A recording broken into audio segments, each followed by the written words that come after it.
rounds in the Peach State. So we hope you'll be with us for those two. And again, for those of you watching us on Sunday night on this replay, as you see the Argonauts getting dressed and ready for this one, running a little bit behind schedule, had an extended pregame show because the Lady Bulldogs game against West Florida ran a shade long, about 9 minutes into our pregame show, actually. And Lady Bulldogs going down to defeat 2-0 at the hands of the Lady Argonauts.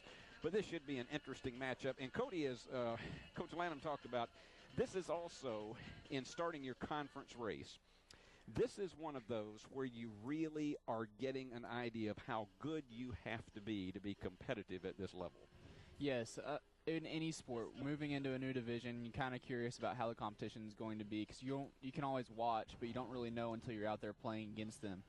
So it is really going to give the Bulldogs a way to judge the rest of the Gulf South Conference. Yeah, that is a little bit of a mouthful to be able to say. It is. I'm getting used to that. It's a little different from Trans-South Conference, but we are getting set to go. And let's go over now for the introduction of our starting lineups and the national anthem.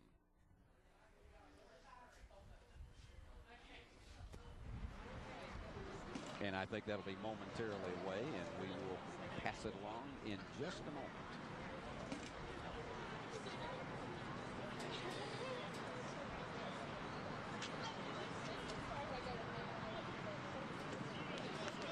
Good evening, ladies and gentlemen, and welcome to the Smith Memorial Soccer Complex at Union.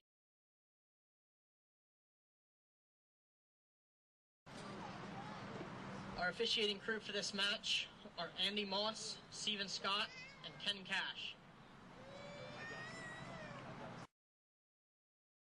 The starting roster for West Florida,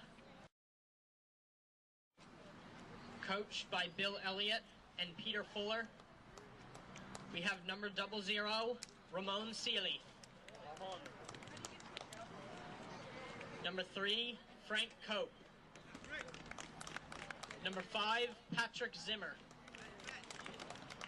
Number 9, Steven Munoz. Number 10, Fernando Silveira. Number 11, James Moore. Number 14, Trey Kramer. Number 16, Jack Salafrio.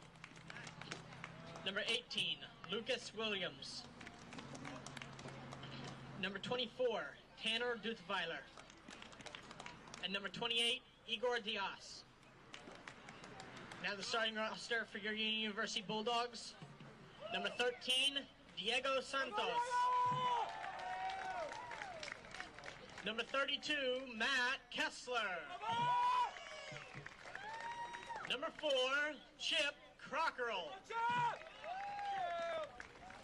Number 5, Pedro Rodriguez. Number 6, Krister Andreasen. Number 8, Kemal Gogic. Number 9, Guilherme Hess. Number 11, Alison Moll. Number 12, Jamie Fox. Number 14, Guilherme Elvira Selly.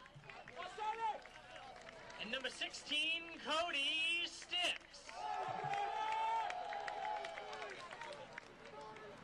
At this time, I invite you all to please stand and remove your hats. Before we get started, I would like to open us with a word of prayer, and then afterwards I would ask you please remain standing for the playing of our national anthem.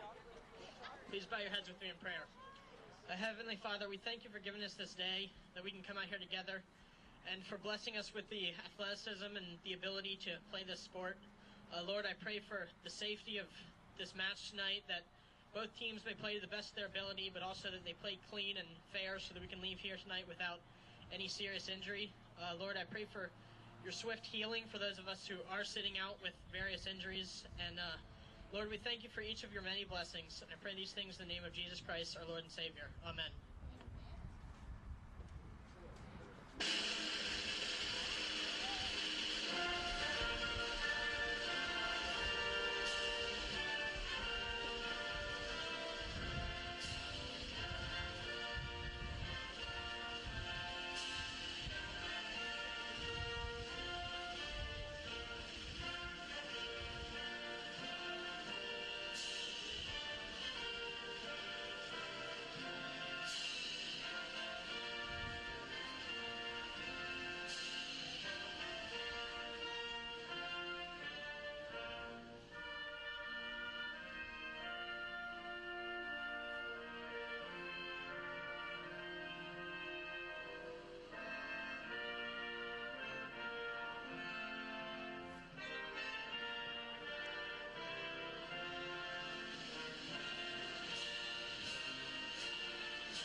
And there you have it. It's time to get it started here at Smith Memorial Soccer Complex. Right down below us as the officials are meeting to get this one started. The Lady Bulldogs are gathering after their contest. I believe they have visited, or somebody has made a trip, or somebody has contributed some Holly Hannigans here, because they are loading up on cupcakes below us, and there are every possible flavor below. I hate it because I want all of them. That's the big challenge, Cody. I see somebody with cupcakes, and I don't want to be away from that. Hope you're going to enjoy this one for the next hour and 45 minutes as we bring you Union University soccer, and we thank our fine sponsors who are so community-minded to bring you sports, high school sports, Union University basketball and soccer, and some of the many other activities that we have across the city that you see on E+ TV6. And as we look around and in center court, you see, you have to, guys call basketball as long as I have a tendency sometimes to call it a court instead of a field, so forgive me if that happens to pop out every once in a while. But looking at Reyes is over, and he is working out over, and directly across from him is Diego Santos. He's the 5'11" junior from Brazil. And you saw the profile that we had in the pregame show of Guilherme, and the senior forward, and he started playing soccer at such an incredibly young age, and he says he is going to miss this game terribly, particularly being part of the Union program. And there passing along was another young man, Allison Mole, that he's a good friend of mine because he has been a camera operator for a couple of years on Jackson 24/7 that you see every day here on E+ TV6. And we hope you'll be joining us Monday through Friday every day at noon, 4, 6, and 10, and a replay the next morning at 7 a.m. Well, we're about set to go. And there's the whistle, and we are underway. Let the games begin. And it is already, nice connection that you had over in the direction of the West Florida goal. And, Cody, as we see in Gulf South Conference soccer and at NCAA Division II, team speed is going to be extraordinarily important. It is. Even with the girls' game that we did last week, the speed was unbelievable. I mean, the pace moves just so quick in college soccer. Well, and as you see, you got to be very, very strong defensively. Precision, and there's a collision over, and that's going to be frustration on the part, and wanting to have some kind of call against Union was Silvera for West Florida. He didn't like that call, but Union will play it in with a throw-in. That was Cody Sticks tossing it in and gets it inside to Rodriguez. This Union Ball Club, as Coach Landon was talking about, they're a young team, but they're one that believes they have the ability. They've got the stamina to be able to stay with anybody in the Gulf South Conference. Working it back over in their own direction. And now they move it out, and there's a collision between Mole, and they're moving it back into the other direction. It looks like it's going to be, and a real battle is going on with Fernando Silveira trying to get a hold of it. He's the 6'2" guy. Now Union being able to get it down. There's a bit of a breakaway run down the field, and going fast down after it is Reyes. And they're trying to get it set up toward the middle. And Cody, it looks like we're going to see a very physical game if this is any indication so far. Yes, it's already been quite a few hits on each other. That's exactly right. And Cody Sticks is going to handle the throw-in for Union. There you see the goalie. That's Ramon Seeley. He's the 6'2" senior from the Cayman Islands. A lot of international players that you see for both of these teams. And they finally get the ball back in this direction. 42 minutes, 50 seconds remaining. And you'll see that ticker right in the upper right-hand corner of your screen. And they swap off the throw-in here, and here it goes. They're trying to get a quick one on the inside, and there's one that is kicked away, and it's going to go out of bounds, and it will be back in the direction, and it'll be a kick for West Florida. A lot of experience on this West Florida team. Coach Bill Elliott, he is a graduate of Tennessee, 1991. As we mentioned, these two teams are playing for the first time ever. West Florida from Mobile. It is a long, long bus ride. It's going to be one of the longer trips when these two teams have to play down in that part of the Gulf Coast. Yes, it is. I mean, that's one thing that really is difficult about college athletics is just the travel. You spend a lot of time on a bus. Jamie Humphreys, one of Union's volleyball players this week, told us, she said she went on one of those long trips early in the week. She says, I have been bus rided to death. That's the exact verb that she used. She created her own. Right now trying to create some offense is West Florida back in its end of the field.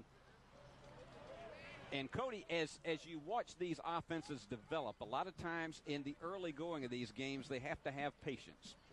Yes, I mean, and as you're seeing the ball being kicked back toward each other's goal, even whenever that team has possession of the ball, it's usually to set up things and spread them out, as there is a cross, and there's a good save there by Matt Kessler. Well, Kessler, again, getting up high for that one, and he's got a tremendous extension, and so that was a good save for the Bulldogs as we're about 4 minutes into this contest with no score.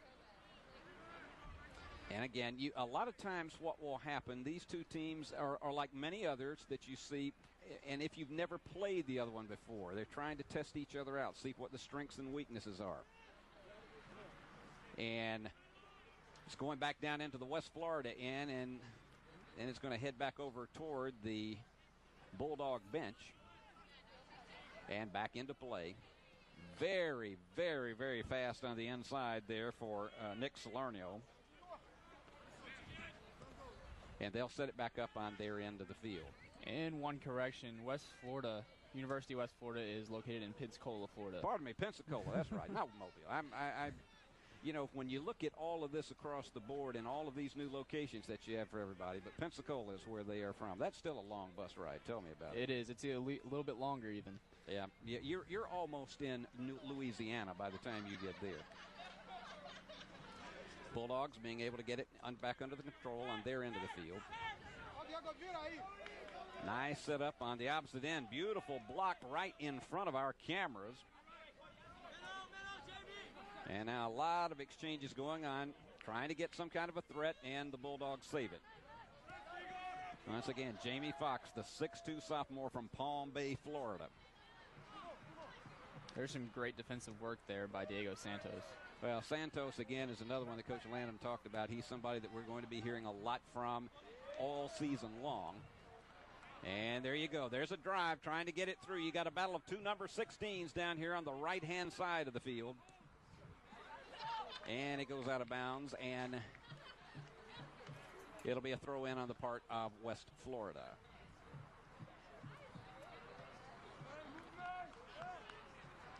And to toss it in, that's Duttweiler. And they're going to spread them out once again. You hear the Bulldog beats in the background. That tempo will go on the entire game. Those young ladies, I don't know how they stand it when it's over with because of that constant tempo, over and over and over again. But they love it, and that's part of the tradition of Union soccer that was established about 5 years ago. Bulldogs with a nice save on the inside, and once again trying to get something going offensively. Cody Sticks, and not able to catch up with it is Allison Mole. I'm going to tell you, Allison has done something to his hair since last I saw him. And it hasn't been that long because he was in the wellness center, and he looks as though that he's gone blonde on us here. My goodness gracious.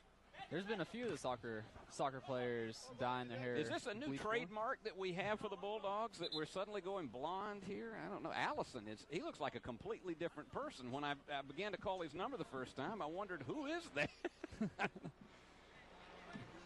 He's been my center camera operator on Jackson 24/7 so many times, and I didn't recognize him out there. He looks distinctively older. West Florida again on the attack. And again, this has been almost a game. You've not really had any serious breakaways so far in this one, and trying for both teams to figure out some way to uncork the other one's defense. That's one credit to both the defenses. And also, this is a fairly comfortable, it's not quite as comfortable as it is in the early fall when we have a little bit more of a breeze, but it's about mid-80s out here, and it's not too, there is humidity out there on the field, but it's not too terribly testing for them in these conditions. And trying to drive it all the way down, that is Santos. And picking back up and going down, and Santos trying to chase it down very, very quickly, but instead you've got a 5-on-3 situation. Trying to race that down and block it on the attack, and you had a collision over on the the upper left-hand side. You can see them down on the opposite end.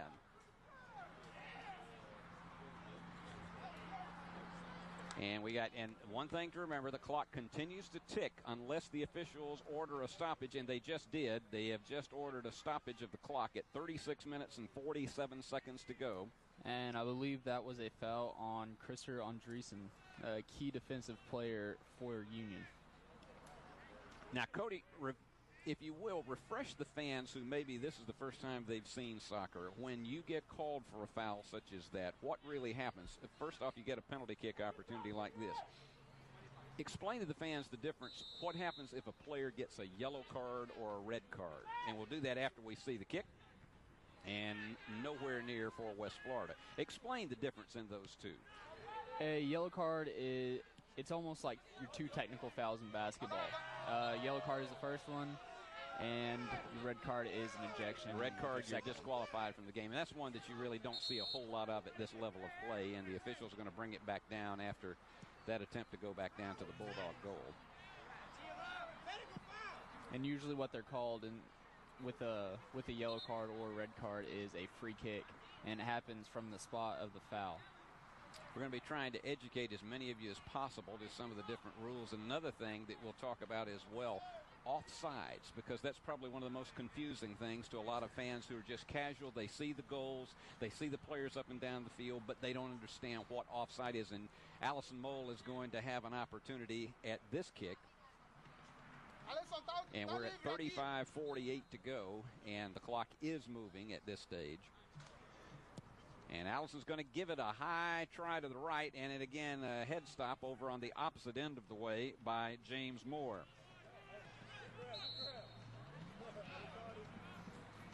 And they'll bring it back over to, and we'll pick up the action once again. If you will, Cody, as well, the idea of offside, it's not like football offsides where you're jumping over the line of scrimmage. Explain what that is in layman's terms where maybe the average Joe can understand that. Offsides is where, let's say that Union has the ball. You have one guy bringing it down the field, and you have another guy, say, to his left running, and he passes it forward. Well, at the time that he passes the ball, the other Bulldog, I guess, cannot be behind the last defender. You can't have a guy just kind of staying in the back where you can kick it to him. They have to be within the last defender. That's really try to prevent the opportunity of what you would call a cheap goal. Yes, or a one-on-one. Yeah, so bottom line to it is it doesn't get called often, but I know there are many fans, you hear that in hockey as well. They don't understand what it is and why you even have such a rule, but it really is to protect the integrity of the game as much as anything. It really is, and I believe, if there wasn't that rule, it'd be a totally different game. All right, Crockerell is going to toss it in from over at the far end of the field. Again, no score so far. We are 11 minutes into this contest. Glad to have you aboard, Steve Beverly and Cody Cunningham, with the second telecast of Union University soccer for this first ever season on E+ TV6 and a collision. Now, again, when the official makes that kind of signal, that usually means let's stop the clock, and with 33:57 to go, they'll check on possible injuries. That is the only time. The only other option they do have is when there is an extremely hot day. Let's just say we're in the upper 90s and we got a heat index over 100, although the officials did not do that in our first women's game. They didn't stop it. They do have an option of being able to stop the game at the midpoint in each half and have an opportunity for a brief water break for the players. I don't think that will happen in this one today because we're not in extreme conditions. And usually, there's a lot of fouls that, I would say don't actually get stopped. They'll just keep playing as a free kick, and they almost had a chance on goal there. But once again, you see a lot of defensiveness, and you got four guys back for Union, and now they're going to try to get an attack on their own. Moving it in, Santos on trying to get. It's going to be a big race for Santos. Let's see what he does. He's going to the middle with it, going for it, and right into the hands of the goalie, Ramon Seeley, with that one. That was a great move to get around the defenseman for West Florida. Looks like number 24, Tanner Detweiler. Well, Tanner is one of these that his name has been mentioned quite frequently by their coaches. That he's one they count on for an extraordinary amount on both offense and defense. Now, once again, you generally have a lot of teams play what is called, you got 11 players out there, and a lot of teams with the 10 other than the goalie, a lot of teams play what's called a 4-2-4 setup. Some people it's a 4-3-3, depending on really the talent that you have. We had a video to explain that to you on our first soccer telecast. And here we go once again. There's a big break by Allison Mole trying to get it further down the field, and he goes down crashing, and no call. And Allison picks it back up again, trying to scramble, and it looks like they're almost having a square dance over there because they were locked elbows, and Union will play it. And one thing also Coach Landon talked about in the pregame, Cody, was that, and he has been a fitness coach, and he says some players love him and some hate him for this, but this is a team that really is fit to go 90 minutes if you have to. They really have a lot of stamina. I mean, that's just an unbelievable thing, how conditioned soccer players really are. I mean, being a baseball player, not a lot of running. No, you're there, and it's more patience in baseball than anything else, but you're just constantly on the move in these. All right, set to make the kick. It's Guillerme, and he almost had it, and this one is going to go over in the next county. I think it's over into the parking lot, so somebody's going to have to retrieve that for us. They had their opportunity there, so now West Florida will have the opportunity to take it back down to the opposite end. The Argonauts in blue and Union in their usual white with the red letters. And that's one thing that's good to already take away from this game in the first 15 minutes is Union's already had 2 real chances on goal. And that's good, as I guess you could say West Florida has one, but it wasn't really that strong of a shot on goal or anything. So this has been a defensive game so far, and you've had an opportunity for both these teams in the first 15 minutes to see what the other one has. And I know one of the real critical things for most coaches when you're looking at games such as this, you don't want to get too far behind in the first half and let the other team just play defensively against you. So far, again, we have not had a goal here, and we are almost 1/3 of the way through this first 45 minutes of action.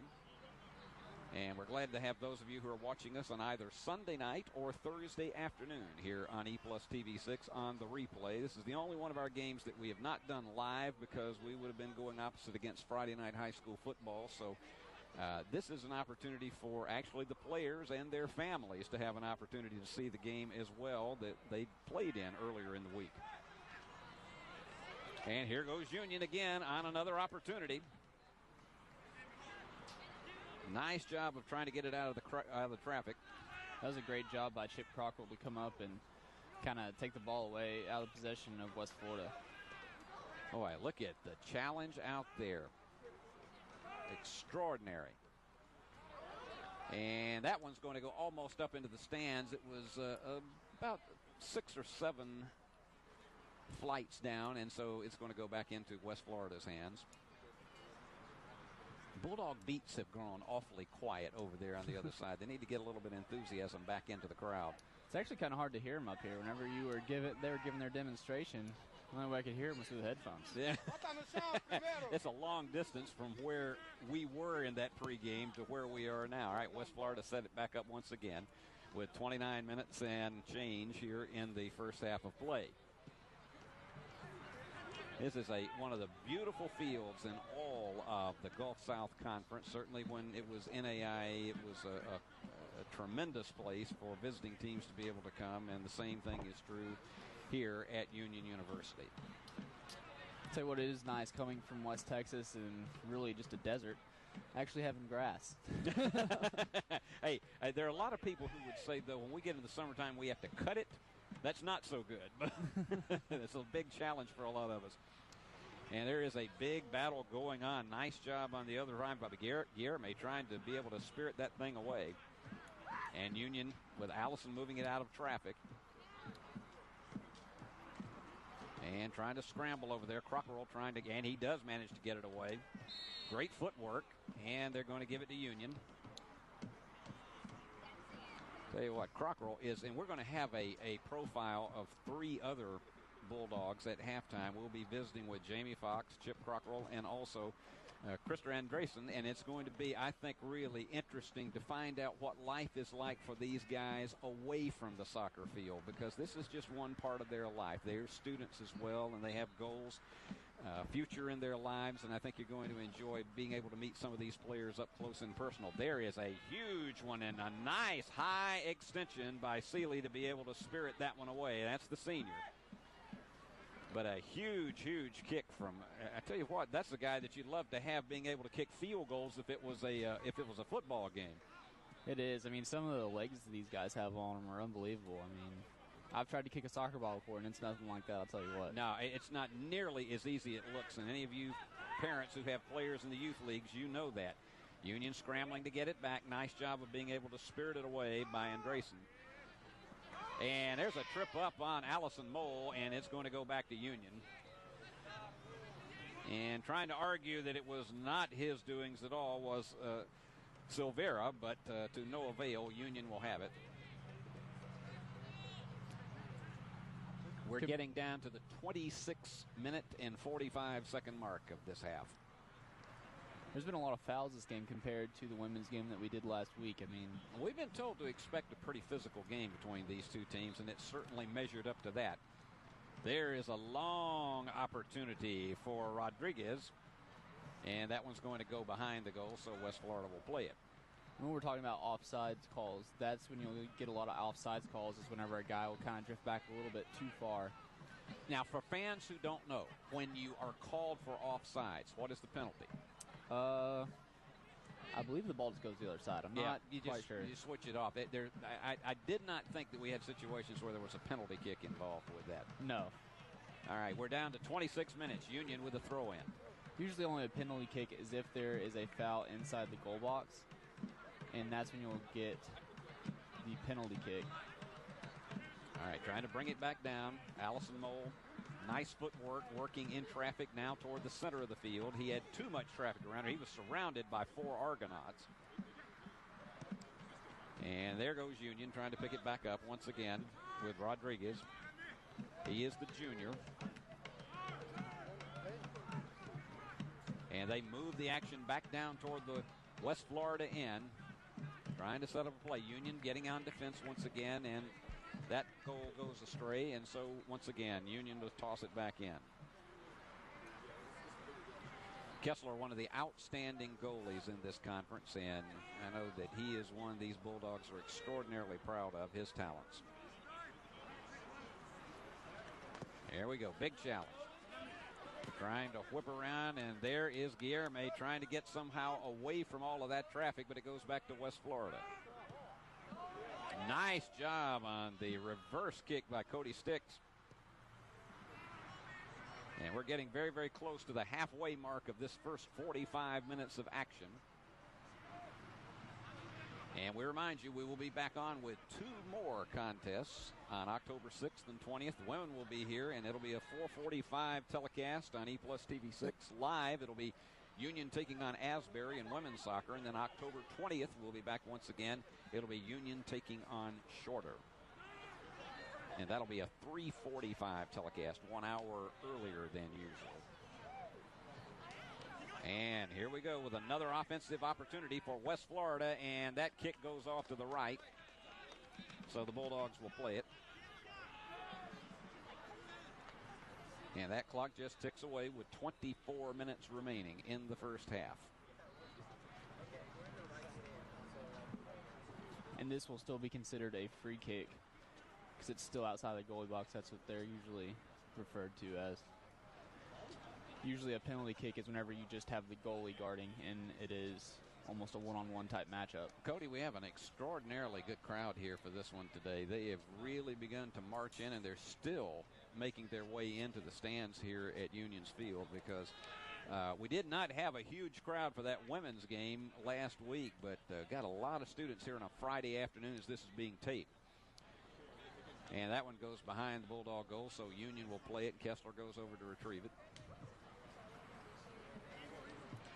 This is an impressive crowd. It's always nice as an athlete to be able to have someone to play in front of. A lot of parents are here, too, of the players who are from this country, and see a lot of them who have made their way in, and they were here right at the tail end of the women's game today, so it's good to see a lot of the parents showing up. Otherwise, we're glad to see you if you're watching us here on the World Wide Web on eplustv6.com. A little bit of hesitation, and then a nice kick by Rodriguez. And a battle for it. Reyes was trying to, and he thought and there is a foul called, and Reyes didn't like it. So it's going to go back to West Florida. And we have reached the halfway point of this first half at 22 and a half minutes to go. And still no score between these two teams. Lady Bulldogs lost in the preliminary to this one, 2-0 at the hands of West Florida. The Lady Argonauts both teams playing a very strong defensive game. That was not Union's opener in the conference. They had played an earlier one that we brought you here on ePlus TV6. And Union going back defensively, doing a nice job with the head action. And here they go. There's a big battle going on. Allison's really hemmed up with about 4 Argonauts pretty much in a square around him. It looks like a box-and-one defense that you would see in basketball. And there's a big race for it at the opposite end. Huge collision, and going down hard is Andresen at the other end.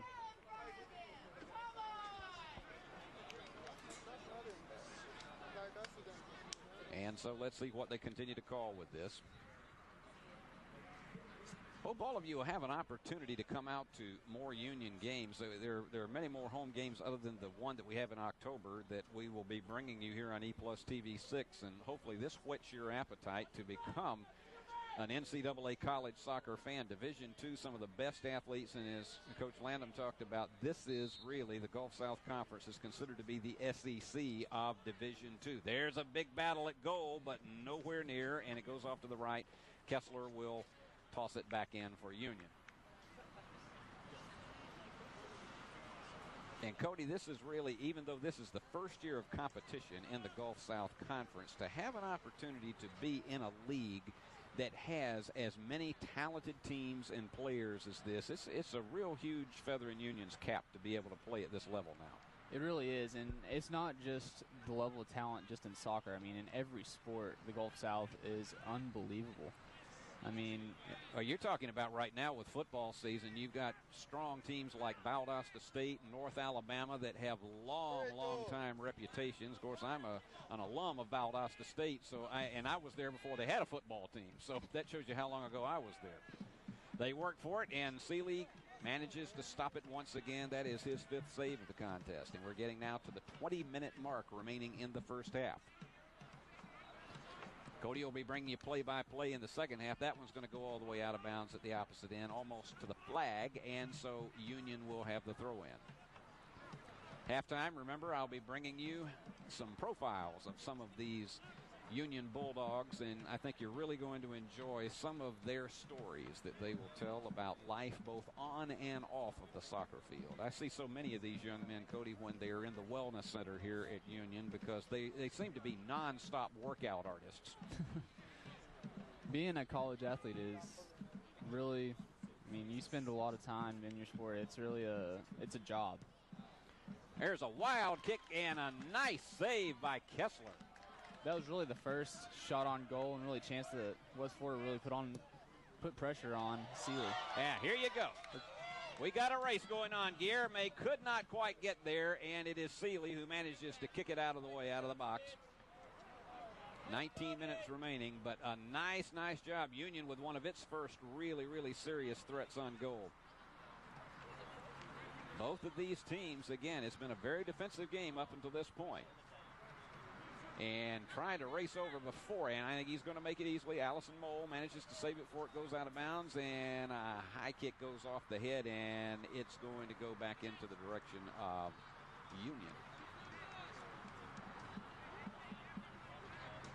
Remind you that Union University basketball starts on E+ TV6 on November the 8th. It's not that far off. It's only less than 2 months away, and we'll start it off with a brand new special event. It's called the Birth Choice Classic.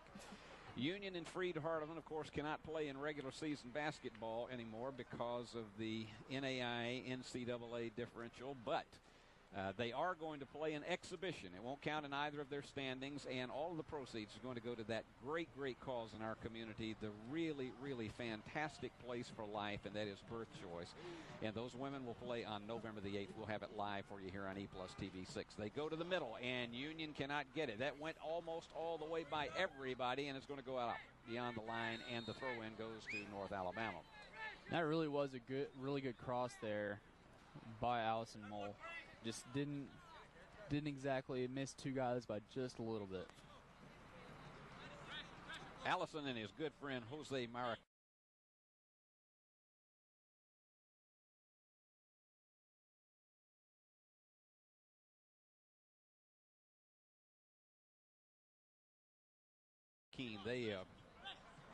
They have been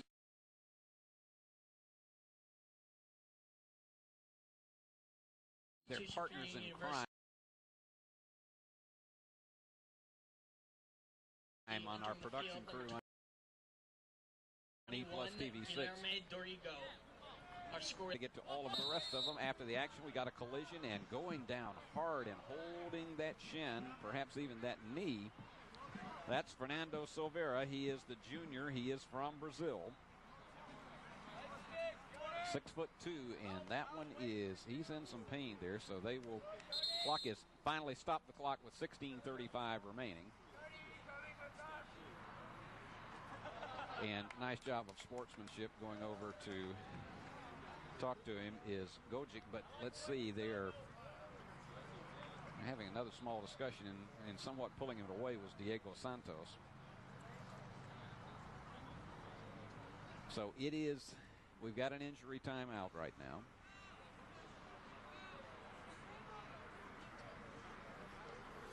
Now, I thought about we might take a 1-minute break, but I think he's going to get up and try to stay in.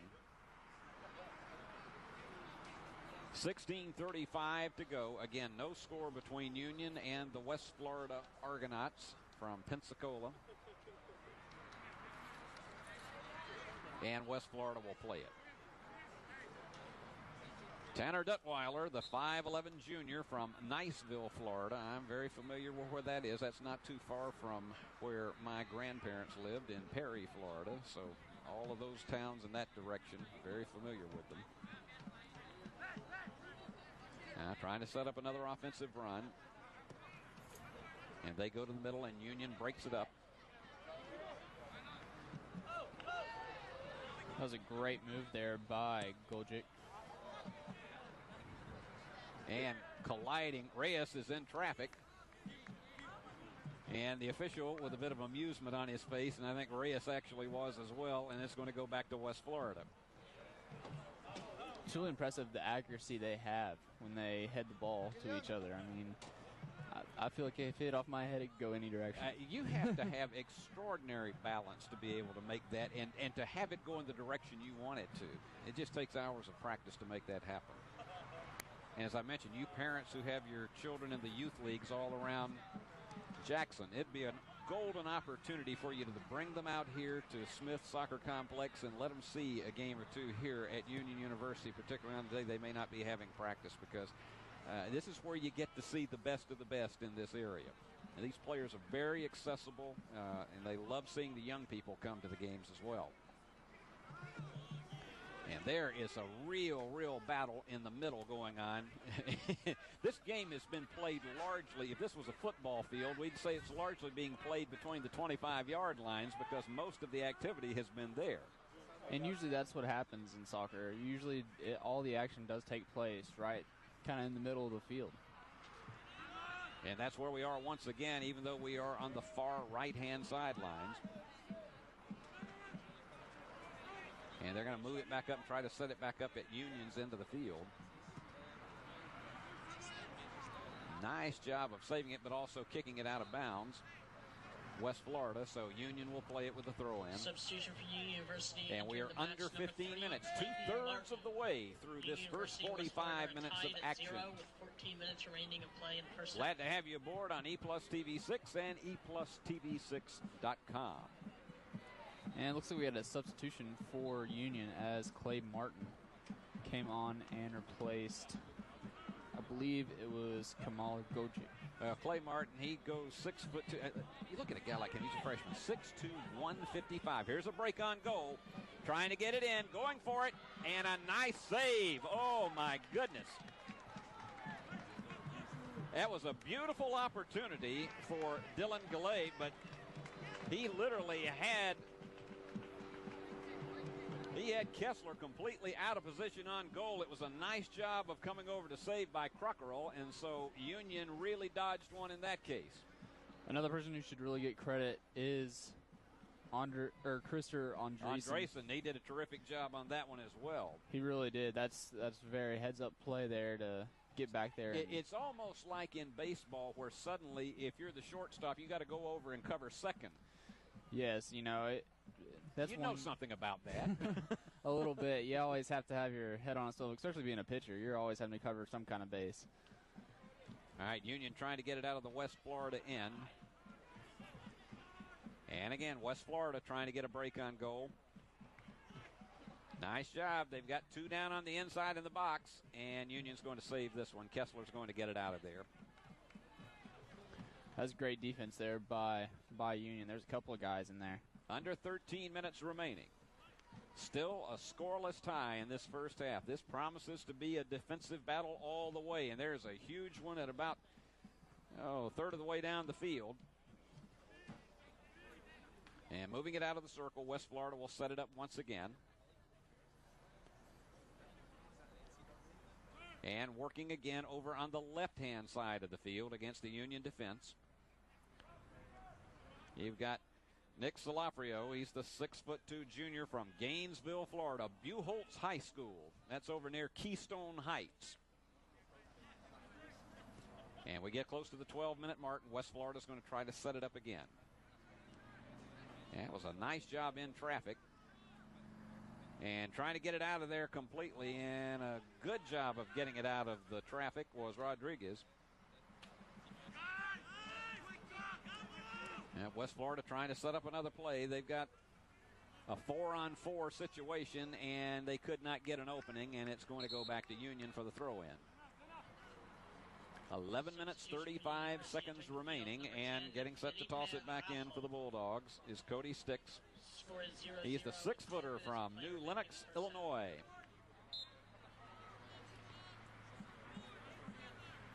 It takes a lot of power to be able to toss one in over the head and get it as far down the field as Cody Sticks just did. It really does. I mean, baseball, you throw with one hand, and they have to have two hands on the ball whenever you throw it in. I've tried, and it's not easy. And tossing out of bounds, it'll go back to Union once again. And let's see if Cody can get one off as well as he did that last time. And he's going to try to set one up down on the left-hand side. That was just out of the range of Diego Santos. 10:45 remaining in this first half. And that one out of bounds. Union will play it. And again, Cody will toss it in. Go into the middle. Could not quite pick it up in the middle. Trying to connect with Clay Martin. But Union still on the attack. And high kick back down to the West Florida end, but Union is going to save it.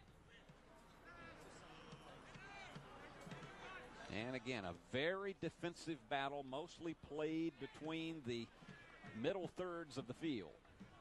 As we get close to the 10-minute mark, those Bulldog beats start clanking those trash can lids once again. West Florida on the attack over on the left-hand side of the field, working against the defense of Felipe Arroyo. And going to the middle, Union's going to save it.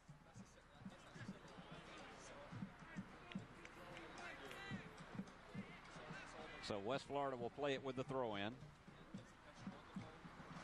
Dylan Gallet, the 5'9 freshman from Lafayette, Louisiana.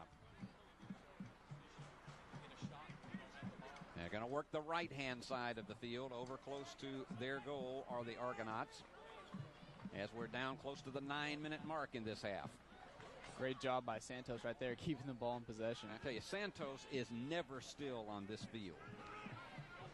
And a big opportunity at goal goes off to the left.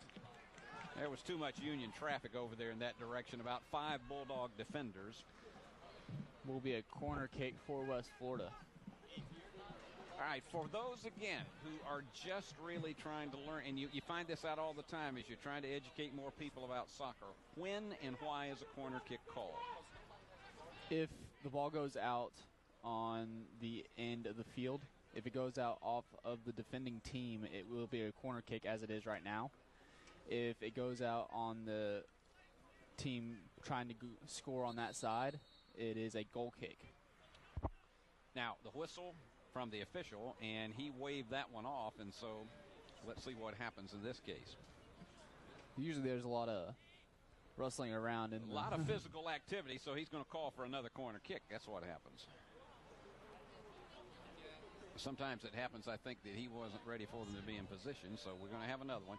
You love to have guys who can put spin on it and get it closer on the inside, and that was a great one and a nice save once again. A beautiful job on the inside by Kessler. You get these guys who have spin on those corner kicks and sometimes even able to curl it into the goal. Usually on a corner you're looking, that's why you have all those guys down in the box. You try to get someone, put it right in the spot where someone can head it in. And again, nice defense on the part of West Florida. Working around again to the far left-hand side of the field once again. Our camera operators today, Matt Thilke, Caroline Evelyn Holder-Miller, and over on the right-hand side, we've got Gabe Farmer, and it's good to have all of them with us today, doing a great job picking up the action. And again, bringing it back down to the Argonaut end to try to set up another offensive threat. We get close to the 7-minute mark. Each team has had a couple of threats on goal, but nothing that you could say was extraordinarily serious, and we've had good goal work today as well. There's actually been some really good shots on goal, especially the last one for West Florida as they're trying to drive in again. And again, Kessler with a nice save on the opportunity from the far end by James Moore. Santos working in again. Some tremendous defense on Santos, and he's done a fabulous job of getting it out of there. There you go with Clay Martin, number 3. He's got the cleanest uniform on the floor, and he goes tumbling down. Union will play it. Martin, one of the Union subs to come in, 6'2", 155. He's a stick. He is. You got a guy that's that tall, and he goes 155 pounds. My goodness. I guess that's why he has so much stamina out there. Doesn't have a lot of weight to carry around. Yeah, you don't have a lot. You're 6'2", and you can carry that kind of, you can go at it as long as he does. There's a huge, huge kick, but I think it's going to go right into that. What a collision. It went right into the hands, and he suddenly went down, did Seeley. And he's going to fire it all the way down to Gallet. A lot of physicality out here, a lot of bumping as we see on the part of both of these teams as we get down close to the 5.5-minute mark in this half. Union's going to play it. Now, I have to tell you, these officials have to stay in extraordinary shape, too, to be able to go up and down this field. It's a 110-yard field, and to be able to go up and down it as well as they do, it's extraordinary. It really is. It's a lot of running. I mean, soccer's all about running. And once again, Cody, he starts with the left hand and then goes to the 2, and it goes off of the head of Trey Kramer. Good bicycle kick there by Clay Martin. Yeah, nice job on the part of that, but again, Union could not get a threat on goal, and we're under the 5-minute mark. 4:55 remaining in this half. And they're over in front of the Bulldog bench trying to negotiate their way through, and they are going to have another official whistle. And Union's going to play it. it back down at the Union end in an attempt to try to set up another offensive opportunity. And they're going to set it up long down the field, and Reyes is going to hopefully have an opportunity to set something up.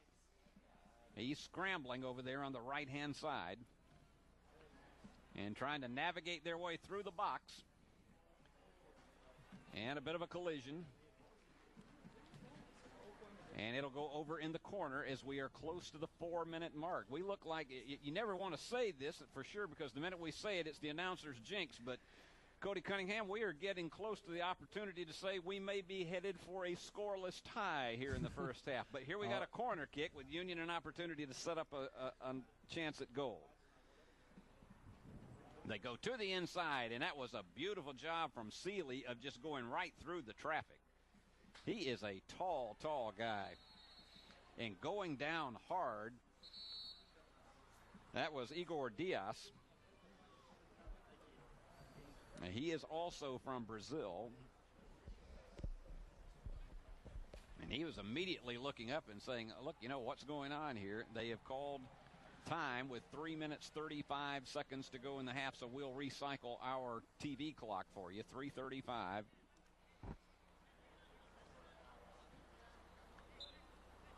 And they set it up back in again at the West Florida end. On occasion, our TV clock will keep going when the officials have called a timeout situation, so we always try to correct that as quickly as we can, and Casey Enzor doing a brilliant job of staying on top of that. Trying to go to the inside, right into the hands of Kessler. Nice line drive kick on the part of Salafrio. These goalies have been kept busy, particularly in the last 7 to 8 minutes of this half. They really have. They've been actually using the whole field as we were, opposed to what we were talking about earlier, only using the middle third, it seemed like. Martin got caught in too much traffic, but now trying to get something going again is Dorigo. And Union trying to spread it out once again with 2:45 remaining in the half. Trying to keep it from going out in the corner, and Union does save it, but it's now into the hands of West Florida. There's a battle for it, going down hard, and the officials are going to give it back to West Florida. With 2:25 remaining in this half. As we mentioned at the top of the telecast, temperature will probably, as we get close to the end of this thing, be down to maybe the upper 70s. It is a more humid day than what we have seen in others in the last week. Next week, we are predicting one day in which we're going to have low temperatures down to 43 here in West Tennessee. So that's going to be an opportunity for people to get the jackets back out. But right now, West Florida, they're in full force down at the Argonauts end of the field with under 2 minutes to go, trying to get a last-minute goal at the end of the half. And they're again going to work it against the Union defense. And almost a save.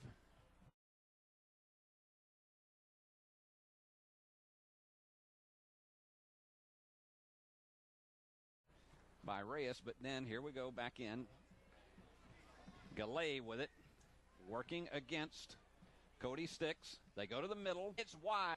So Union will play it. They had the opportunity there, and they had the numbers, but that one just went wide right. So Union will play it, and we are down to the last minute 15 of the first half.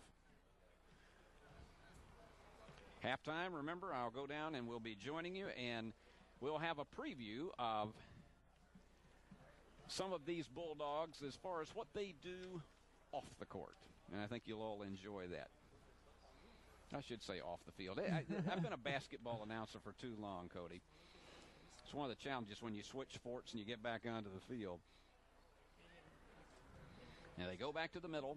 West Florida with a threat here, and Union, nice job of saving it away, and a little bit of a contact there from Rodriguez, just telling his defender, hey, I'm controlling this here. Last half minute. West Florida trying to see if they can get a last-minute opportunity on goal. They're going to have to hurry. And there's a battle back down at the Union end of the field. And there you have a three-way collision. Cody Sticks is battling wildly against Dylan Gallet. And with 6 seconds to go, I don't believe they're going to get one off. He's going to have to really hurry one down the field. They won't get it off, and we are at halftime. And Union and West Florida have played to a deadlock. And, Cody, this is one of those that you can say there's been a lot of physical activity. There have been some shots on goal, but these two teams have just played to a deadlock. They really have, and that's credit to Union. Moving up into the Gulf South Conference, to open it up that's a very solid first half to be able to hang on their hat.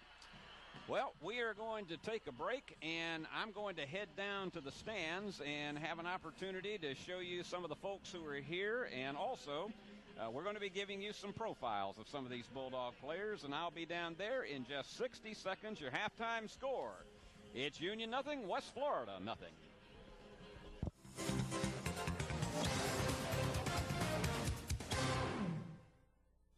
At First Baptist Church, we serve God and others in a lot of different ways and in a lot of different places. And by God's grace, we've been doing it for a long time.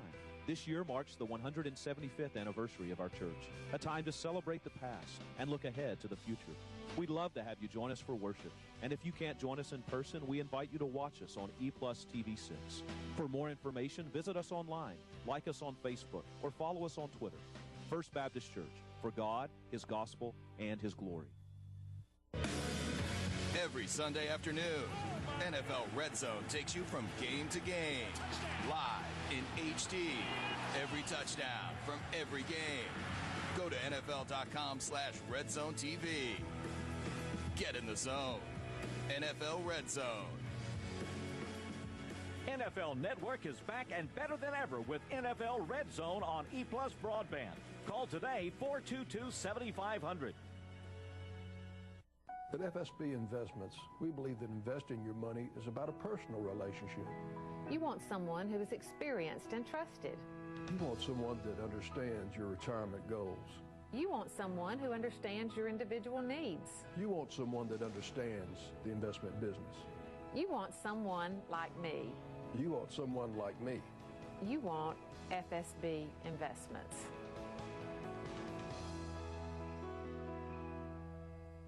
Jackson, Tennessee is where baseball players, beauty queens, heroes, and legends are all connected. When country connected with the blues in Jackson, the sound was heard around the world. Jackson is not just one attraction, it's a whole package. When visitors come to Jackson for sports or a conference, they find there's something for the whole family. Great places to eat, great places to shop, fun things to do, and interesting things to learn. So spread the word. Tell your friends and family to visit Jackson. It all connects here. Service is more than a word. It's the difference between happy customers and, well, not so much. It's about providing your customers the necessities of life, no matter the time of day, no matter the weather. When customers need help, Jackson Energy Authority is there, all day, every day, providing electric, gas, water, wastewater, telephone, internet, and cable. Service is more than a word. To Jackson Energy Authority, it's a way of life.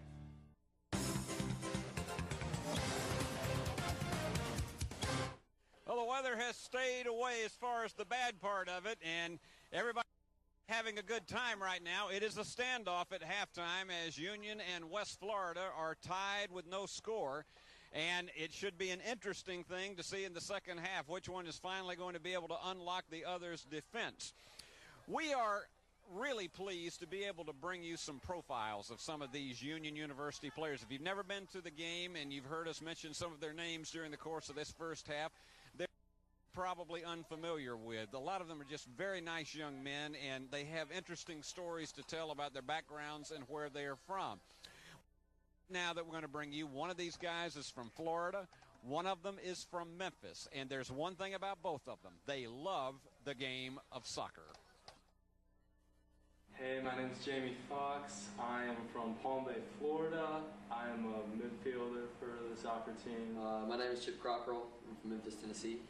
I'm a sophomore business major. Number 4, I'm a right defender for Union this year. I'm majoring in math and maybe double majoring in physics as well. And I would want to go to grad school and just continue my studies there. I decided to come to Union. I definitely wanted a school with a Christian environment. where I could grow spiritually as well as get a good education and definitely play soccer. That was a big reason why I chose Union.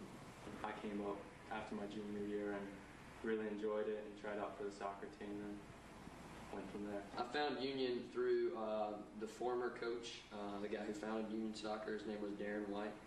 I played soccer with his son, and he was my coach for many years.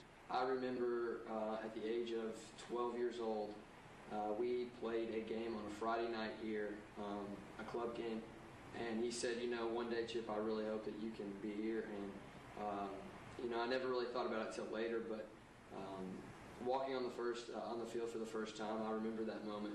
I started playing soccer when I was 5 years old, and I played in just like a lot of local teams. And then when I was 16, I moved up to a state cup team, and that's when I really started to enjoy like high level of soccer and started thinking about playing soccer in college. Soccer's always been a passion of mine. It's always been kind of a resource to as a stress reliever. You just get out there with the soccer ball and things settle out and everything's all right. I'm excited about the move to NCAA. Like talking to friends at home when saying you play for NCAA, that's a lot bigger deal to people who don't know about soccer than NAIA. I think it's going to be different.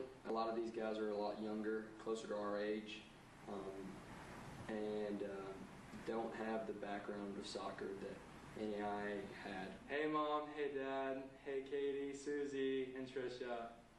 Enjoy the game. Before we kinds of inter-union soccer,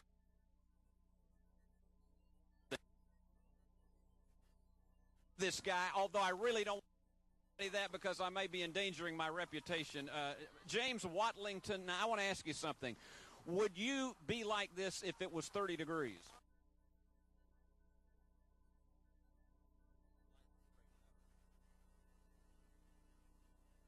Picking up, hopefully it'll hold up here, but I got to ask, are you, this is just totally,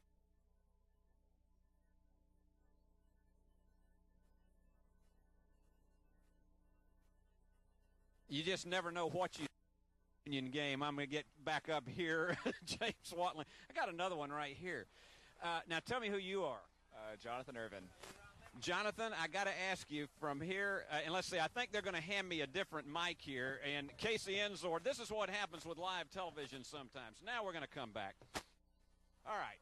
Let's see, if I'm working here, okay, give me, they're saying I don't, so you are hearing me. All right, very good. Now let's come back over here. Tell me who you are. I'm Jonathan. You don't want to tell anybody your last name? It's Irvin. It's Irvin. All right. Now tell me something. How long did it take you to get up like this? It took about 30 minutes. Is there an art as to how you do this and to come up with a design? Nope, just kind of happened. I want you to look right into the camera right there and tell them we'll be right back after this timeout. We'll be right back after this timeout.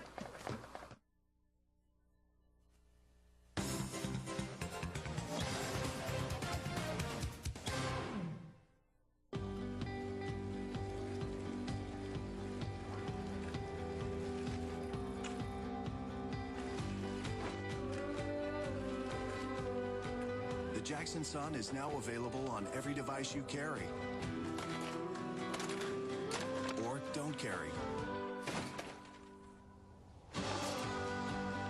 All things West Tennessee in all media 24/7. Subscribe now for full access. At First South Bank, we believe banking is a personal relationship business.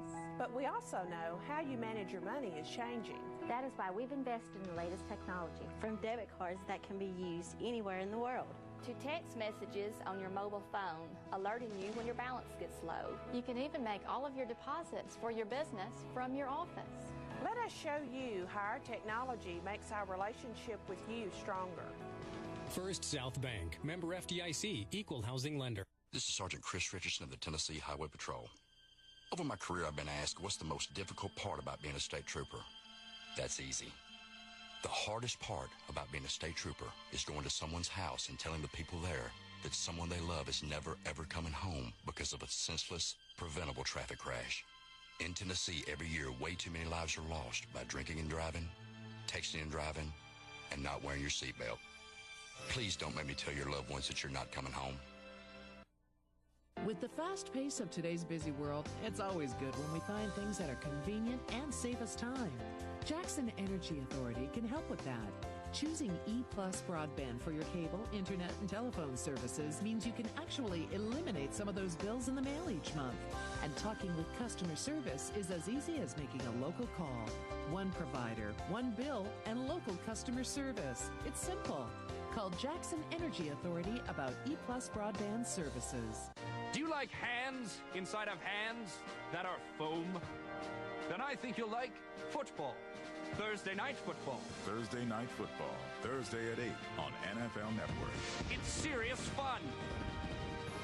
Thursday night football. Thursday at 8 on NFL Network. Call 422-7500. Order the Digital Plus tier. Watch NFL Thursday Night Football, Channel 145 and HD, Channel 209.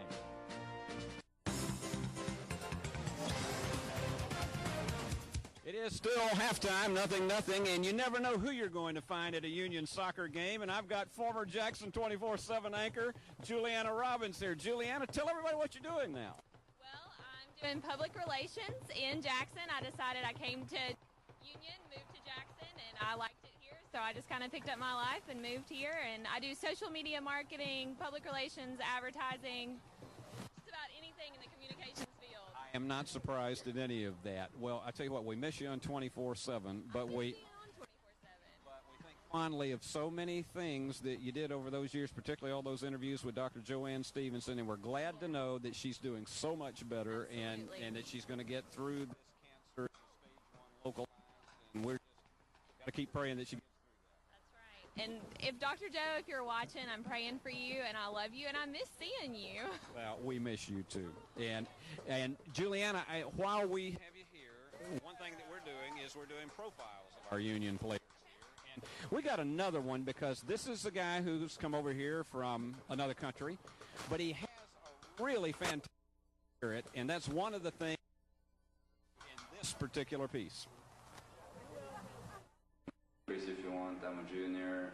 I play center back here at Union University soccer team, and I'm majoring in sports management.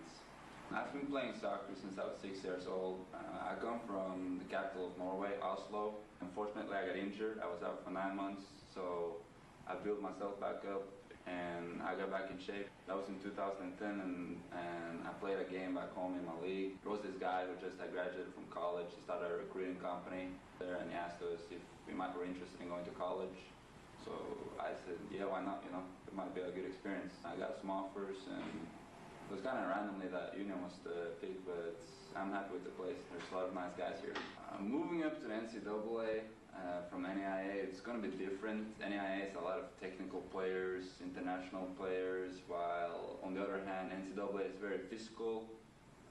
It's going to be a high level of fitness. If you're going to bring another level of technical skills to the game that I assume the other teams won't have. I'm most excited about playing new teams who didn't play yet. We'll go on a few long trips. The bus ride is going to be, it's going to be a hassle, but it's going to be nice memories to look back at when we're done with it. We're going to compete for the NCCAA this year, and which we won one time previously. Hopefully we can repeat that success this year, you know. I want to work in some sort of sports organization. Dealing with sports is what I love, you know, and doing that every day, it's a dream. Welcome back here to Union University men's soccer. We are proud to be bringing you NCAA Division II soccer from the Gulf South Conference. It is the conference opener for the Union University Bulldogs. We have a scoreless game here at halftime. Union has been playing an extremely good ball game so far, and hopefully they can keep it up. They've done a great job defensively, as with West Florida being such a good team, and we will be back in action here as the teams are getting back on the field and getting ready to start the second half. One of the big challenges that you have, Cody, in a situation like this is that the coaches try to get them together. They look at exactly what they've seen One of the interesting things is, as we mentioned at the start of this telecast, is assistant coach James Landum that is running the Bulldogs in this one today. Coach Clovis is not with the Bulldogs today, but he'll be with them back for the next contest. And, you know, sometimes, even though I'm in pretty good shape, those are pretty steep steps to get back up here to this press box. So you sound a little bit out of breath. Hey, you know, I'm trying to get it back together. It's not as bad as it used to be when I had to go up to those, I think it was 80 steps that we had to go up to go to the top of the booth at the NAIA tournament at Ullman Arena. But no, looking at the way this is as we start the second half, and Cody's going to bring you all the play-by-play on this one. The big challenge for these teams is to continue to keep with stamina and to play as smartly as they possibly can. The thing, you want to just avoid that one fatal mistake that could lead to a 1-0 game. And frankly, in a situation like this, as we see back down at the opposite end, you want to really continue to play as much of a defensive game as you possibly can and look for those openings where you can possibly get a break on goal. And Union really just needs to keep up exactly what they're doing. They've done a very good job all game by playing very good defensively and getting a couple of good shots on goal, as well as the goalkeeper for Union has made quite a few saves, Matt Kessler that is. And you got a free kick from West Florida, and it is headed out by Andreessen. And good job by Andreessen there again, getting the ball back out as West Florida is kicking it back towards their own goal. That is not always a bad thing, as Seeley boots another one downfield. That's one of the things I think a lot of people probably who are not familiar. I've been at youth soccer league games before, and people get frustrated when sometimes the coach will tell them to move the ball back down into your own end of the field, and they don't understand, really, frankly, you're trying to set up your offense. It really does. What happens in the game of soccer is you have all the players kind of they slowly get bunched up in the middle of the field. What they're doing when they kick the ball backwards is, and goes off the referee, part of the field. And that is exactly right. It's important to tell our viewers, the referee is considered a part of the game. So if it goes off of him, he just stands there and lets it, that's it. Yeah, it does. I mean, they try to get out of the way as much as they can, but sometimes that's unavoidable. But whenever you're kicking the ball back towards your own goal, what it's doing is kind of spreading everyone out again as they do get bunched up right at the middle. It's hard to keep possession of the ball, which is a big thing in soccer. Will be Union's ball, and West Florida gets it back again. Hey, West Florida is relentless on defense, and they're trying to get an opportunity to get one against Kessler, but a nice job of saving it back down at Union's end. Santos there. He's guarded by two guys. Good job to kind of make sure they not have it then, even though they did end up getting it. West Florida with the ball still. Now to number 28, Igor Diaz. Now to Moore driving it up. And off of the Union defender, Selly. Will be thrown in by Moore. Great job there by the Union defender. They get it back out into the West Florida side of the field. Tell you what, Seeley has been a busy guy down at the opposite end today. He really has. He's really impressed me as a goalkeeper. I mean, he's a big guy, even on his throw-ins, his goal kicks, everything has been very impressive. I'll tell you what, you got. Wow. Unbelievable job by Crockle there. Crocker, I thought any second that thing was going to go out of bounds, and it didn't. And Union trying for a break with Santos with it. Great pass by Santos. He gets it off. Well, Reyes had it just go off the right side of his foot, and it went behind goal. So, again, we are still scoreless with 41:30 remaining.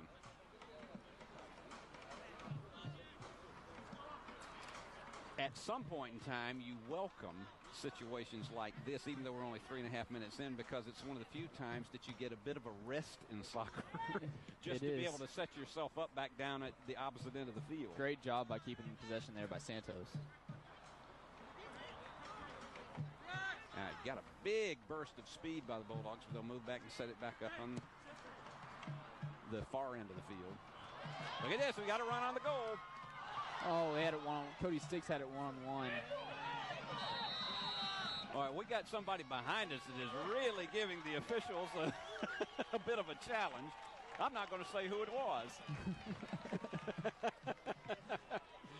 There's a guy behind me who is just really giving some enthusiasm to these guys calling it, but I won't mention any names.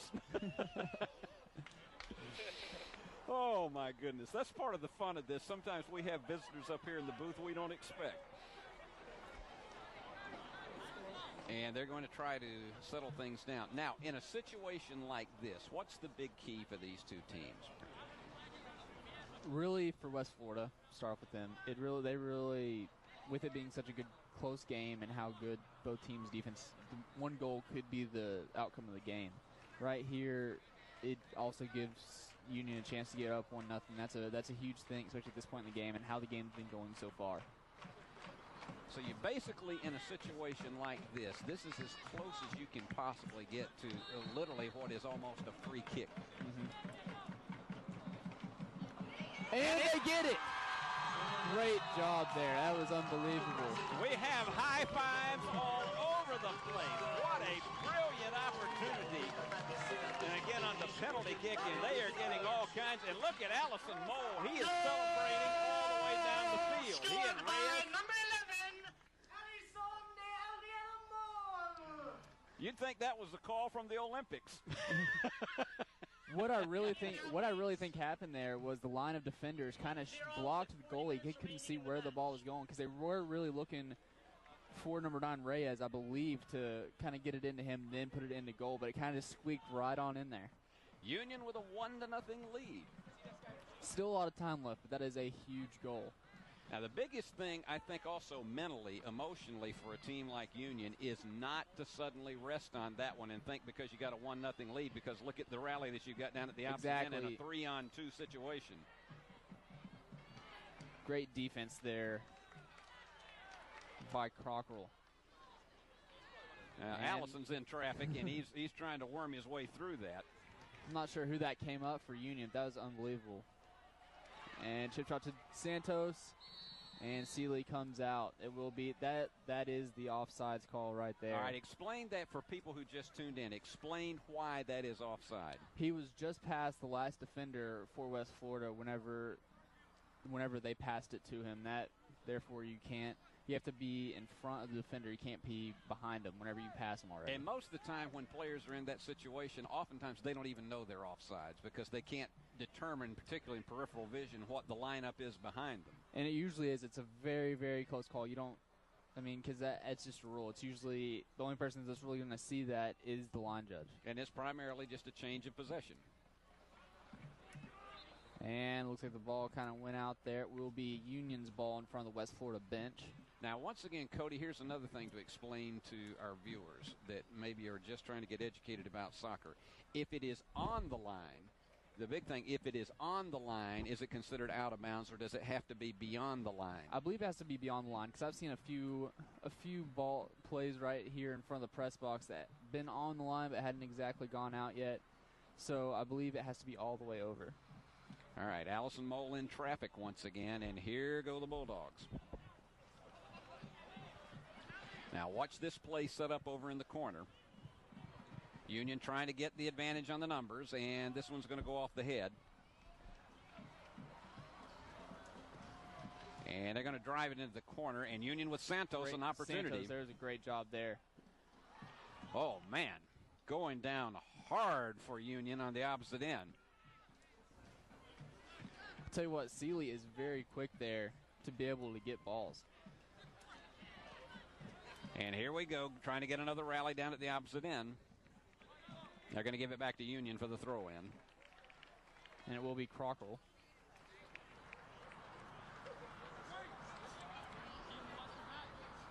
He throws it into Santos. Looks like they're trying to go for a cross there. And he gets it into Reyes, but good defense there by West Florida. And another one by Allison Mole. And they're trying to get it out of that offensive threat by Union and manage to succeed.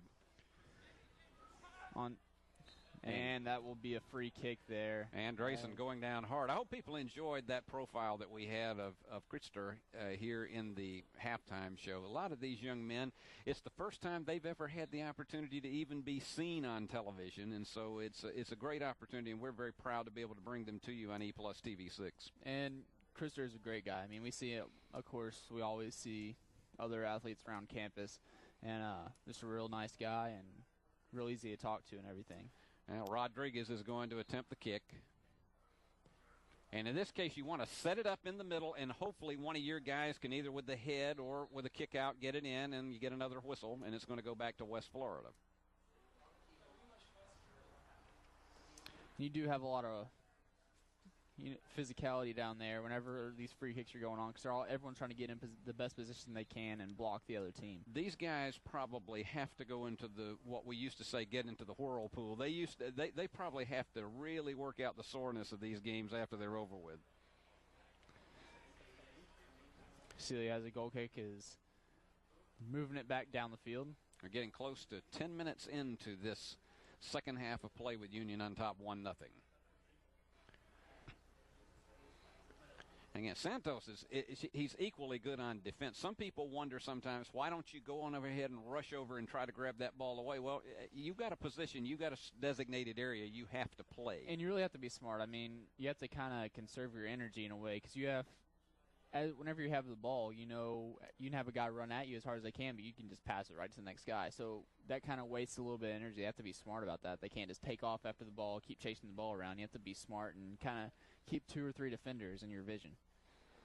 It will be thrown in for Union. Goes back to West Florida, though. It will be Reyes. He gets it to number 14, Chelly. And it will be a free kick for Union as they keep it going. They don't even get back to the spot of the foul. Trying to move it up for Santos. Yeah, Santos a little bit out of his range. He's fast, but I don't think he could catch up to that one. And this is also in the second half of the game, so you also have to think about they've already been running around for 55, almost an hour now. You got to know, to have this kind of stamina, and some of these guys go a full 90 out here. A lot of these guys go a full 90. It is just a monster to be able to be in this kind of shape. It really is. It's unbelievable how good a shape these guys are in. Now to Chelly.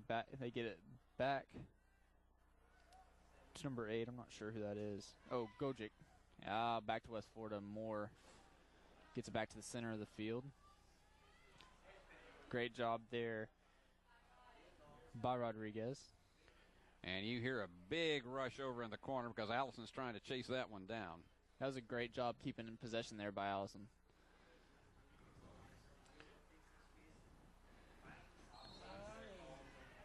And you got an official's whistle, and it's going to go back in the other direction to West Florida. And that was another offsides call there.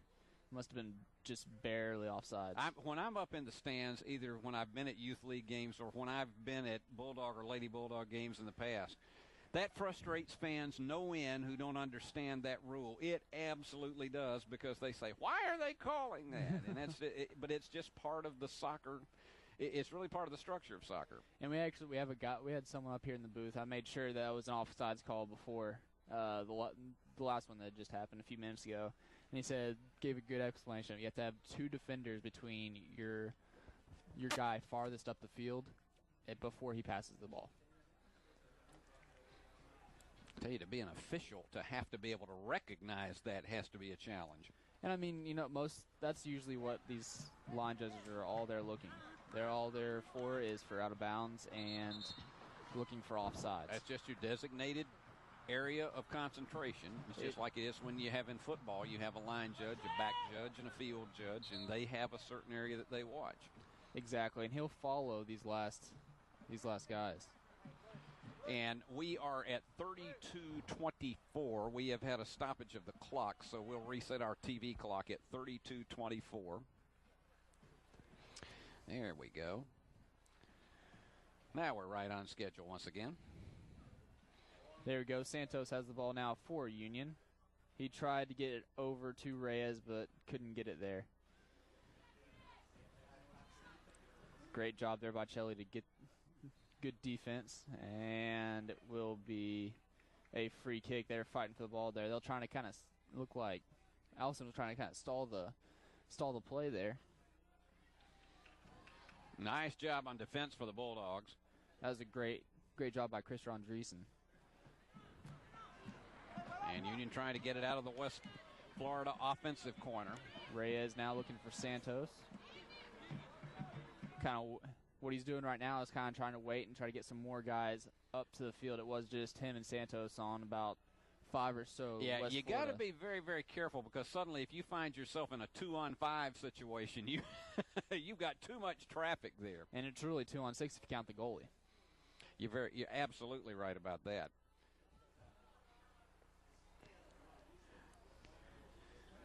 And they couldn't quite get it over into the corner to Allison Mole, so here goes West Florida back on the attack. And good job by Gojic, kind of getting the ball back. Now to Chelly. Up to Reyes. Close. That wasn't an offsides, though. Great job. Looks like he'll lose it. Reyes needed some help, but he couldn't quite get it.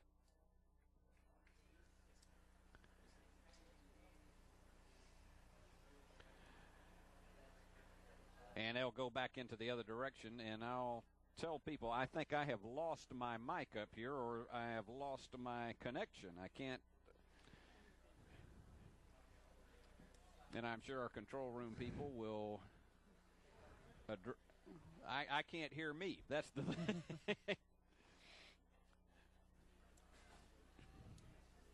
Will be West Florida's ball still.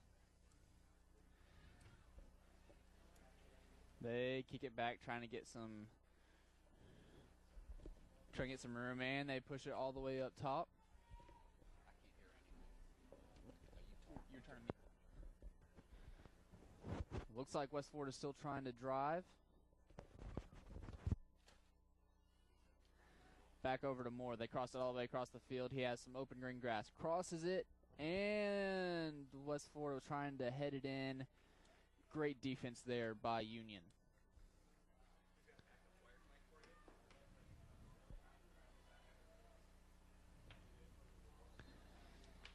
And it will be a stoppage of time. All right, we're stopping at 29:37, and I think I just about blew Cody completely out of the water with that one.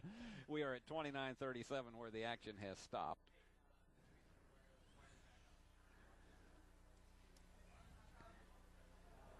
I'm not exactly sure what is going on. Well, Kessler's kicking it around back near the goal.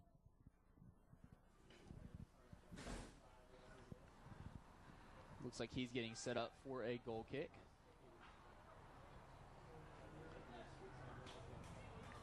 And it's interesting. Look like they had. Now Allison's going to try to chase that one down. And it goes back, gets to West Florida. One big thing about soccer is passing. You have to make sure you're not having a lot of errant passes as the ball kind of escapes the fence there. Well, I think one of the challenges also that you look at across the board with this is we talked about stamina at the beginning of the game. We also talked about it as we started this second half. And that's been one of the biggest challenges, is that you've got to be able to stay mentally focused. You got to have the mental stamina as well as the physical to be able to last it through another 45 minutes late, because a lot of times it's the mental error that will cost you a goal as much as it is whether or not you physically can hang in there. And it will be a corner for West Florida. Now, this is where they can be deadly once again, because you set up a corner and you got a guy who can put the spin on it and get it to the inside, and this is where Kessler really has to stay focused as well on goal. And these usually make for really quick goals. And it's crossed in. Great defense there by Union. Nice clog right in front of the middle. Ball will go back to West Florida, but it will not be a corner. They have to throw it in instead of kick it in. Looks like it will be Moore to throw it in. And we are right now at exactly the 28-minute mark remaining to be played in this half. And that one is going to go over into the parking lot. A little bit high there. Okay, we are running about, I think, yeah, there we go. We're getting back caught up on our time. Sometimes we have a little bit of fluctuation between the actual game clock and what you see on your score. We're pretty close to it, but sometimes if the official calls a timeout, it takes just a second for us to recycle back up, and Union's playing it. It'll be a goal kick for Union, and goes back to West Florida. Looked like Santos might have had a chance there to take it on in. Great job by Allison Mole. If that had been a punt, that would have been 70 yards. Santos, once again, he's unbelievable. And it looks like Andreessen really taking off for it as it went over the head of number 4, Crockrell. That looked like a new routine on Dancing with the Stars. And they took each other down. I tell you, that was tremendous speed on the part of Dylan Galley to go over there and challenge Andreessen for that. And what he was doing was kind of trying to almost box him out like you would for a rebound in basketball, trying to make sure the ball got out of bounds off of West Florida, so it still stays as a goal kick. It's a great analogy to that because that's exactly what we see so often when we see the Bulldogs and Lady Bulldogs play. Oh, great job there by Reyes, but gets away from him. West Florida pushes it back all the way upfield. And they might have a chance on goal, and great save there by Matt Kessler. Unbelievable job there. I believe it was Steven Munoz who had the shot on goal, but once again, great save there by Matt Kessler. It will be another corner for West Florida.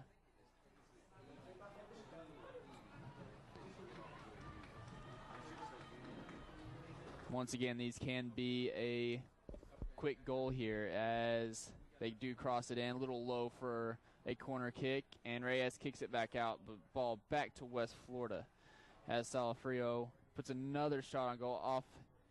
Looks like it went just over the crossbar, and it will be another goal kick for Union.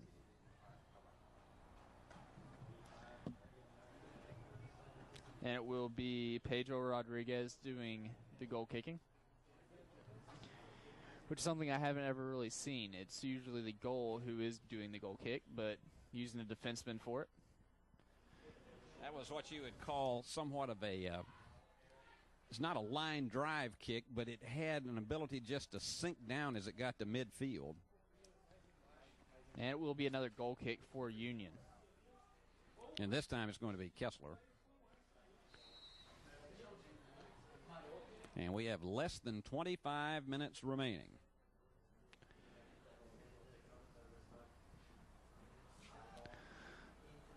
Good job by Goja. Great head there, Reyes. And there's a lob shot. It will be offsides.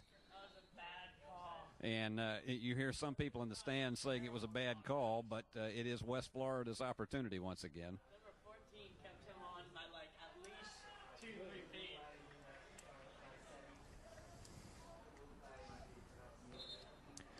Will be a throw in for West Florida. Throw it downfield. And that's one where he's going to have to really rush over and chase this. Nick Salafrio over in the corner, and so there's going to be another toss in from the side. Not sure what exactly they saw. Also, it is kind of got a little difficult view right here. Yeah, they have turned the lights on here at Smith Soccer Complex. And it's a little bit tougher when you get here close to twilight. Nice job on the part of Kessler being able to pull that one down.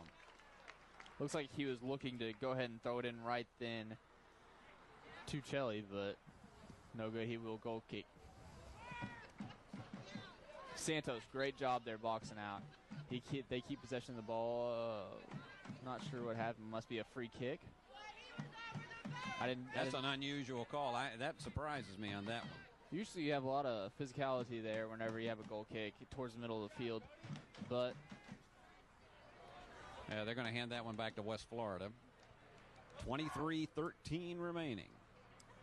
Getting close to the halfway mark of this final 45 minutes of this contest. Union with the 1-0 lead.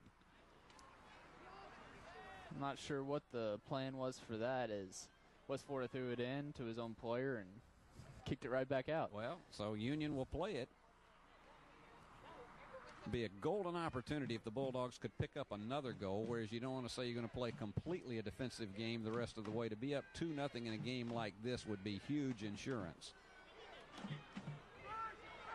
And another chance for West Florida. Pushing it up is number 3, Frank Cope. Cope, I tell you, I was impressed with his speed in the first half, and he's showing that he's still got it together here in the second half. He was a part of 2 very, very opportunistic rallies on the part of West Florida in the first half, and they just could not convert them.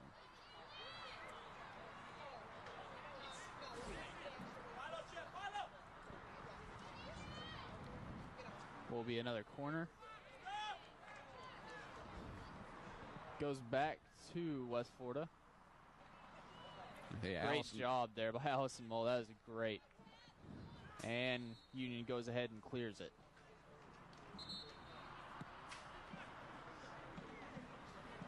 And Union will kick it back down to the opposite end.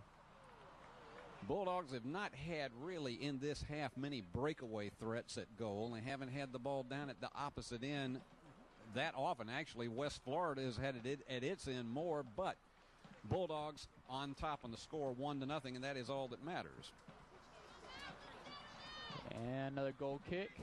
Great job, great header by Reyes. That's another thing. There's the heading accuracy that I'm very impressed with as being a spectator. You don't have a stat for that, but I have to tell you the number of times that it goes off the head and that it does so successfully in the right direction is amazing. As somebody who's a baseball player, it's like they said they ought to have a category for relief pitchers called holds as well as saves, and they do have them these days. They do have a stat for holds. They just don't publicize them as much. Of course, baseball is the statistical game too. Yeah, absolutely. So. Soccer is getting close to it now. I got a list here that's just a mile long of things just in the first 3 games of the season between Union's contest. Bulldogs coming into this one 1-1-1 on the season, but trying to go for their first ever Gulf South Conference victory in the first ever conference game being played by this Union team. Great job by Cockrell trying to tell you, that was a huge speed battle by Cockrell as well as Nick Salafrio. It will be a free kick. Foul was called on West Florida. And we are 20 minutes away from the end of this one with the Bulldogs still on top by 1. Goldrick over to Chelly. And great job by Chelly keeping it in play. And Reyes crosses over to Santos. And there is a foul called. It will be a free kick in the box. Yeah, Santos had a beautiful opportunity on goal. I mean, he had it really. He could have gone to the right-hand side, and that was a desperation opportunity to stop him, and he's down. And they will stop the clock with 19:36 remaining.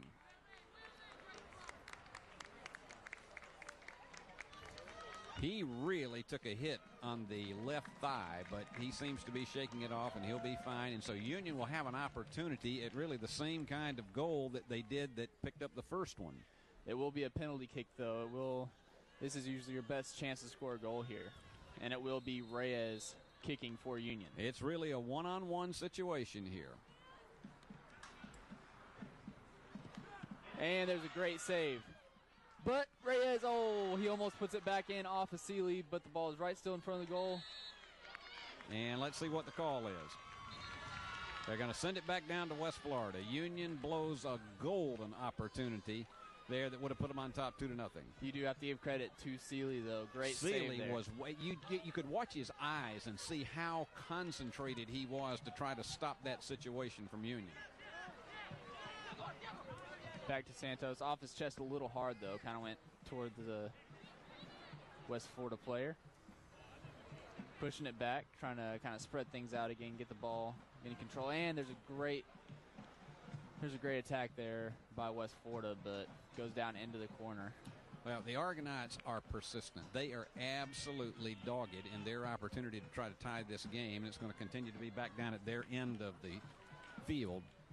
It will be another corner kick for them. All right, I'll tell our folks in the truck we are at 18:40 and counting. We've been stuck on 19:36. We are at 18:30 and counting. And good job by Reyes getting out, but ball stays in. Another cross in. Another good job by Gojic. And we'll go out. It will be West Florida's ball in front of their bench. Now, this is a time in the game. You're down 1-0, And you have it down at your end, but you got to stay patient in a case like this because, and here you go with Santos trying to send it back down to the Union end. If you're West Florida, you have to stay extraordinarily patient and not start trying to go for desperation shots because there's plenty of time remaining in this second half of play. Exactly. Another shot, but misses wide left. Now, Kessler, you could see his eyes. He was really glued to that one because you can see one of those line drive shots flying right by him. And there has been a lot of line drive shots by West Florida. We have a few guys coming on for Union, as you do have Clay Martin on the field once again. And it looks like it will be number 21, Guilherme Dorigo. Yeah, Dorigo back in there. And these guys will be fresh here for the final 17-20. And you have Allison Mole and Diego Santos, leaving as kind of put in your defensive. Yeah, those guys have just gone at it relentlessly since the outset of this contest. As we approach twilight here in West Tennessee, and we'll remind you we'll have a post-game show with Coach James Landham immediately after this, so hope you'll stay tuned for that. It is a beautiful night here in Jackson, too. Yeah, we've been very fortunate. There have been showers all around us, around Humboldt, around Dyersburg. It looked as though Bells had it and looked like they were going to come toward us, and they just broke apart. We didn't have them, so we were able to get this game in. Will be West Florida's ball again as they bring it across midfield.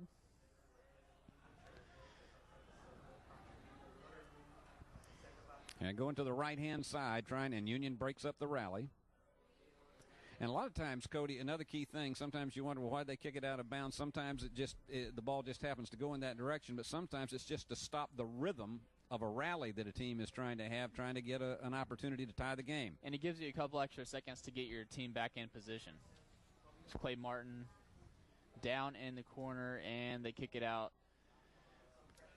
There's another spot. I mean, they actually moved the ball back there. And you're down to the 16-minute mark. You could see an awful lot more of that as we get down to the last 2 to 3 minutes of this game. Nice block over on the far right-hand side of the field. And it will be Gojig driving. We'll go back to West Florida as they push it all the way back across. And if that ball gets out, it will be a goal kick. And it will be. And that was a huge foot race all the way back down to the opposite end. And so Union with an opportunity to send it back down to its end.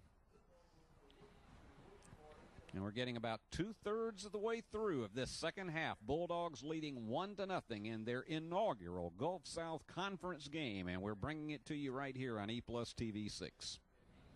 Great job by Reyes kind of shading there, but the ball does. Never mind. Great tackle by Reyes. He is driving all the way down. 3-on-1. Shot on goal, almost just wide right of the goal. Oh, that sent some people scurrying. I think the people down in the stands were about up and down with that one because it looked as though he had the angle, but it was just wide right. And Union with the sub as Dorigo and Martin come in. Yeah, Union, they have transferred to a 4-5-1 defensive formation. That, as I said earlier, they try to put more defense in, try to hold on to this game. It's almost like a save opportunity. And there's a wide one, and Kessler with a great opportunity to pull that one down. Now Martin with the ball for Union. He makes a move to get around the West Florida defender. Goes back to West Florida, though. That's one thing with soccer. The possession does go back and forth very quick. It's not exactly like you can set up a zone defense in basketball and just, hope you can stop opportunities on goal that way. Well, again, Bulldogs playing much more defensive ball right now, trying to hold on to this precarious 1-0 lead.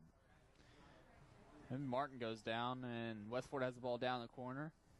Ball looks like it will go back to Union as they try to clear it. That was number 12, Jamie Fox. Jamie Fox, who you saw in one of our player profiles here tonight. And it was just a tremendous job to try to keep that ball away, but they got another rally. That was a cross headed out of bounds, though. It almost caught Union off guard there. Didn't have a lot of defenders in the box. And we're down to 13-12 remaining. And we will have a corner kick, and they cross it a little high and far, and it will go to West Florida in the other corner. You would really prefer to be able to center the ball whenever you do the corner kick. That one sailed on him. It did. Another one they had earlier in the half, it was almost too low. It didn't go far enough.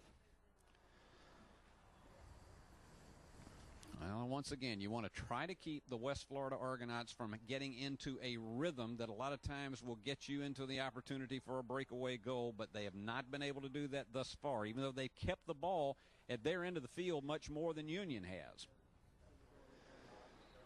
That's one thing. West Florida has really kind of turned it up. They've really been pressing on goal this last couple minutes, trying to even it up and get a draw. And trying to force Union, trying to begin to wear this Bulldog team out somewhat. Look at the huge speed on the part of James Moore of West Florida. They crossed it in, but great job by number 5, Pedro Rodriguez, to get it out. And it will be Reyes down by himself. And he looks like he passes it up to Gojig.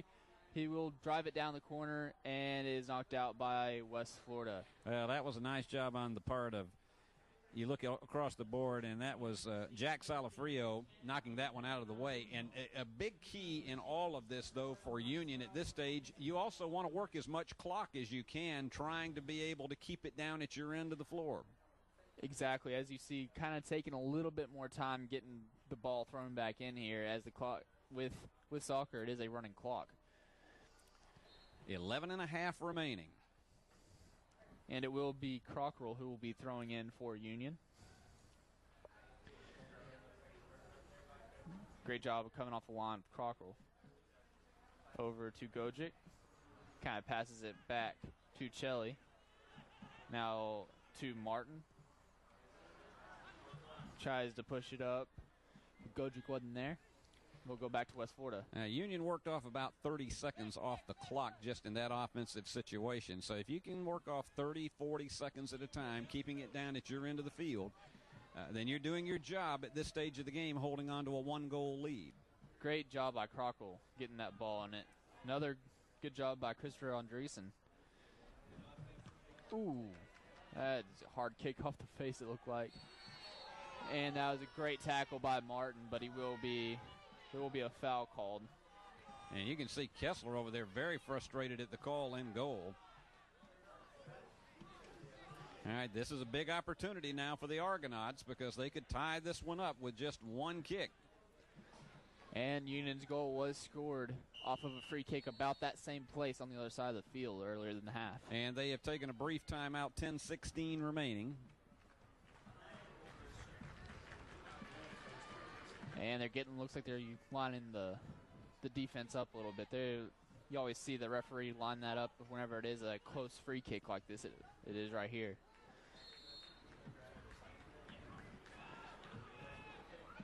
Oh, and Kessler could not save it. Oh, just off the fingertips. That was a good free kick there. So we are tied at 1, and that's how each team has scored its goals. Kessler dove wide, tried to extend that right hand, could not reach far enough. It was a matter of inches, and so it is a tie game, 1-1.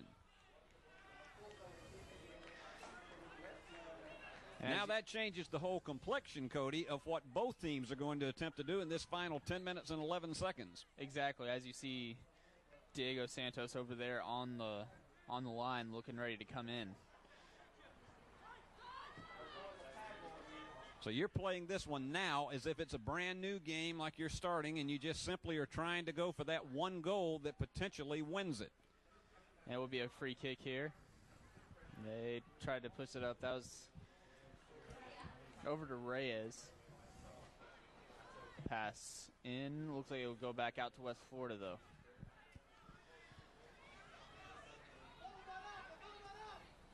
All the way up, trying to get it in that corner. Whenever they do push it into that corner instead of straight up the middle, they're looking for a cross, and you'll have someone in the goal box looking. You want to be able to center that ball and be able to get it on the inside, and then maybe be able to work almost one-on-one with your goalkeeper. And they stop the clock again at 9:19.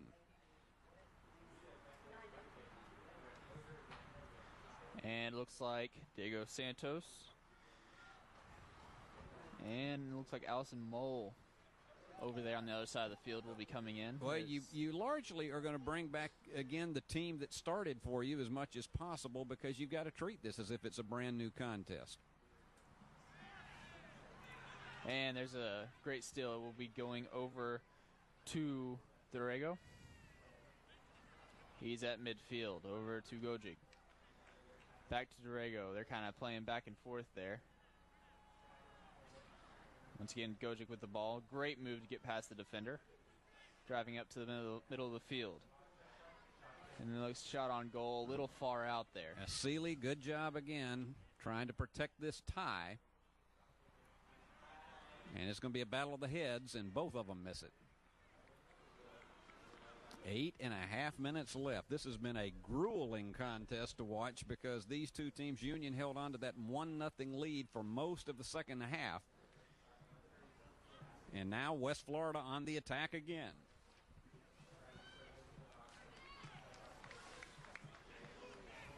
Up the field, Tuchelli. Great move to get it past the defender.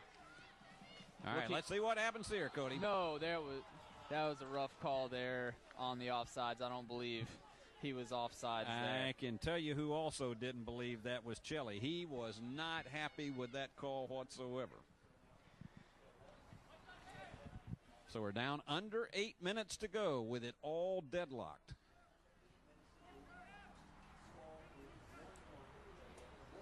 Now, as Cody talked about, here's what they're looking for. Somebody to perhaps center it in the middle and have an opportunity to perhaps take Kessler off guard in goal.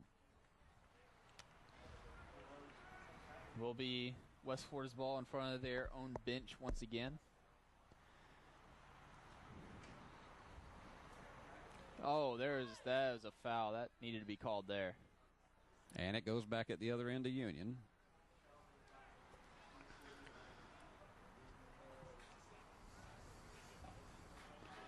And Union clears it out. And it looks like there will be a free kick there as, not sure, can't really see the number there. We just hit the 7-minute mark, so they are ticking off minute by minute. Looks like Allison Mole and Diego Santos will be coming in again as they were taken out for defensive purposes before West Florida scored the equalizer. Well, Allison and Diego, you want them in there because they've got the speed, they've got the energy, and they've got a little bit of a rest now. Even just 3 minutes or so that they have had gives them an opportunity to have some freshness now. Exactly.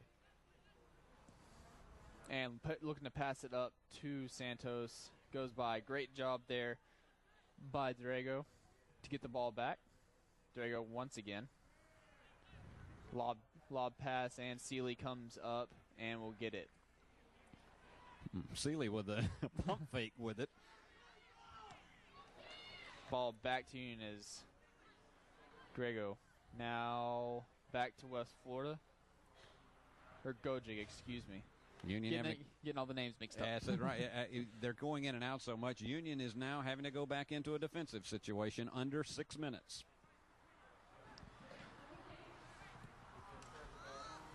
And long lob pass up, and it will go to Kessler. Goal kick from Kessler. Goes to midfield.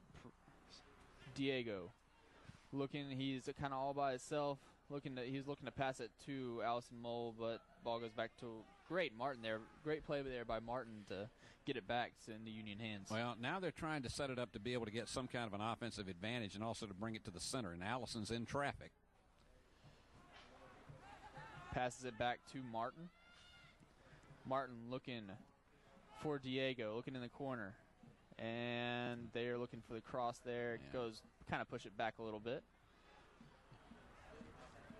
We'll go back to West Florida, though. And we're down to the 5-minute mark. Game has definitely got a little bit more intense here.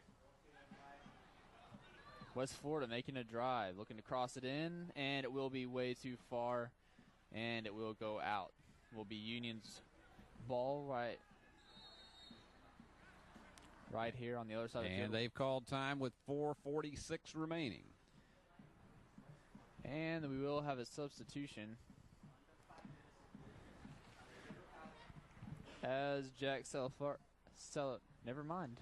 I looked like he was kind of running off. Yeah, it looked like Salafrio was coming in, and he's indeed not. So we'll recycle our TV clock to 4:46 because that is where we are on that timeout. Looked like it was going to be Andreessen to throw it in, but it will be Cockrell. Throw in to Martin. Good move to keep it away from Westford. Another good move.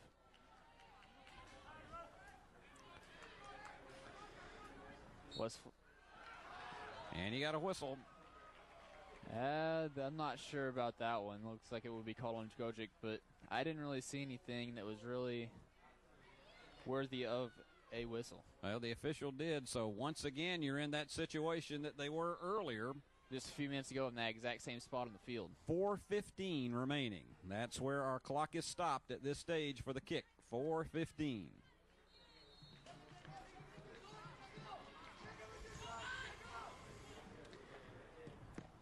Beautiful block on the part of that front four for the Bulldogs. Great job by Diego to get that. And it'll be a free kick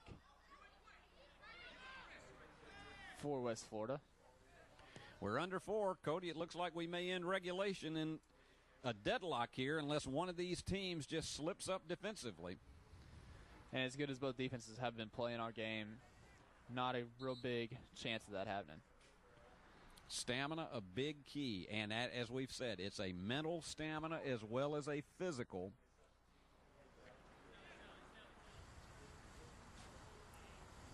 And it will be more to throw it in for West Florida as we have a substitution.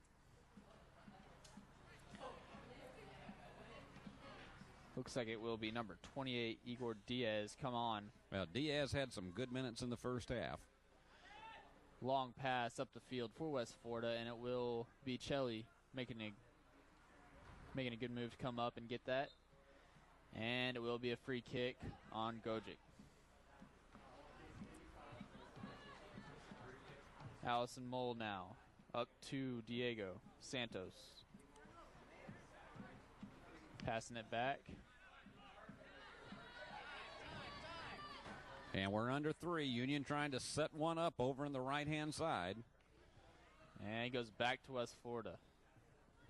Great job by Martin there to get that pass away, but it goes back to West Florida. Once again, Union making a good job getting the ball back. It will be West Florida's ball on the throw-in, though. With 2.5 to go, they've got to keep it out of the West Florida end of the field. Throw in upfield from Moore.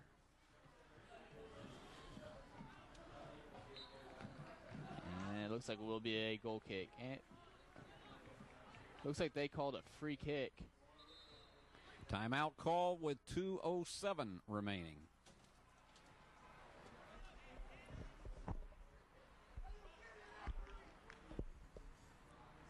These last 2 minutes of soccer games, particularly in a deadlock like this, can be absolutely grueling.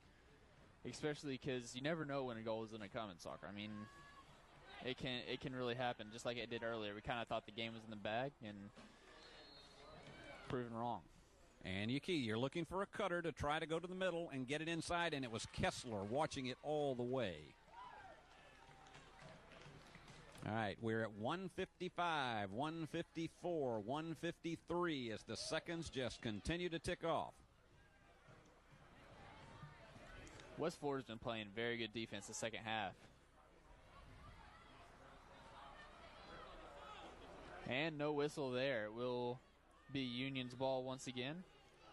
Chelly tries to pass it up, looking for Allison Mole, but will go on.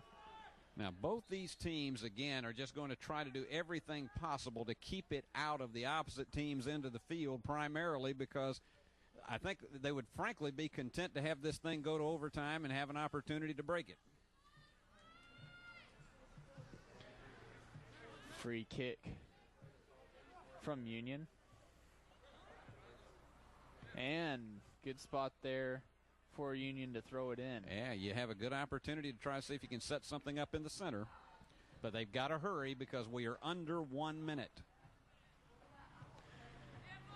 And it will be Diego Santos. Never mind, he drops the ball there. You're down to 45 seconds. You're going to take as much time as you can with this because you'd like to be able to set something up and not give West Florida an opportunity to get back down for one final opportunity at its end. And Cody Sticks to throw it in. Long throw in. Goes back to West Florida and back out off West Florida. It looks like it will be Cody Sticks throwing it in once again. Now, this time you can't waste a lot of time because you don't have but 22 seconds and ticking. Once again, Sticks throw it in. And there. Santos down in the box. Gets away from him. Fighting for it. And they're going to send it back the other way. It is not going to have enough time because we're down to the last 5 seconds. It is ticking off, and we're going to end regulation deadlocked at 1-1.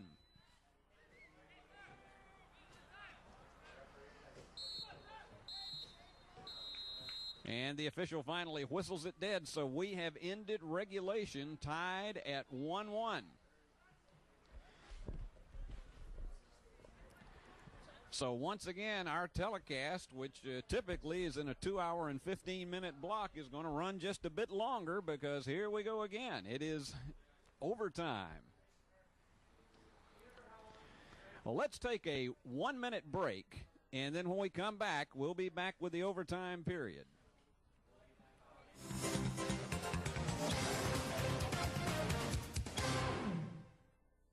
At FSB Investments, we believe that investing your money is about a personal relationship.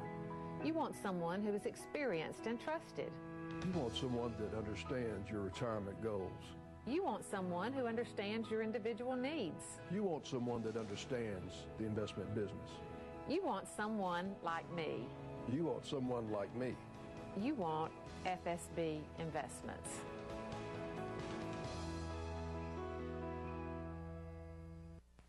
Service is more than a word. It's the difference between happy customers and, well, not so much.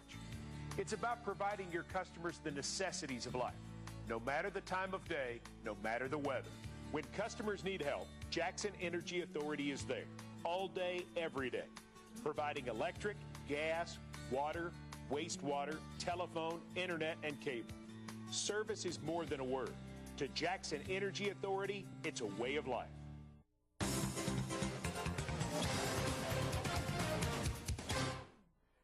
And here we go again. It is all deadlocked at the end of regulation, 1-1. And in NCAA college soccer, here is the way you go to overtime. It's not like it is in basketball where you play a 5-minute overtime and then you keep playing 5-minute overtimes. You play 2 more 15-minute halves. So we've got another 30 minutes of soccer. They take a 10-minute break, and they'll come back and play 2 15-minute halves. This is going to be a marathon, ladies and gentlemen, like proportions that none of us really were expecting here. It looked as though Union was going to have an opportunity to hold on to this one 1-0. Both teams got their scores on penalty kicks in this game, so that shows you just how an even matchup this has been all across the board. And the Bulldogs could not hold that on, and it was with about 11 minutes left in the contest that West Florida managed to get theirs to tie it at 1-1. So we are ticking off about another 8 minutes before we start this first overtime period of 15 minutes. It is not sudden death as we have had in other sports. It's not like basketball where you just play 5 and hopefully that somebody comes away with a victory. You have a big endurance test here. And, Cody, that's one of the big challenges these teams are going to have now is because this is really going to take a lot of stamina. It really is. I'm not sure, but I think we'll be seeing quite a few more subs here in this overtime period. And that's the interesting thing is even if one of the teams scores in the first 15-minute half, they do have to play the second half. Well, it's a huge challenge all the way across for these teams, and this is, as we mentioned to you from the very top of the telecast, This is the first of Union's Gulf South Conference games in its history. And wouldn't you know, you would just add a little bit more suspense to it with this by the tie at 1-1. And then for West Florida, certainly an experienced team, they come in here with a 1-2 record, but this is a team that has certainly battled Union on even terms, and I think certainly regardless of the outcome, the Bulldogs have to be happy in this conference opener that they've been able to play toe-to-toe with an experienced conference opponent. And we will be getting things started here in about 6.5 minutes. Cody Cunningham and I bringing you as we are in the overtime show here. And I will tell our crew in the truck we will not do a post-game coaches show because we have gone to overtime in this one. So that is one thing we will eliminate on the next telecast. We'll pick up some things with Coach Clava Seamus, who will be back with us at that stage. Let's take another 1-minute break, and then when we come back, hopefully we'll be set to go for the second half here at Smith Memorial Soccer Complex as Union University is tied with West Florida as we go to overtime 1-1.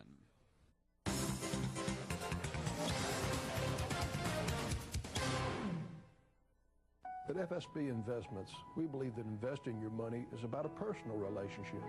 You want someone who is experienced and trusted. You want someone that understands your retirement goals. You want someone who understands your individual needs. You want someone that understands the investment business. You want someone like me. You want someone like me. You want FSB Investments.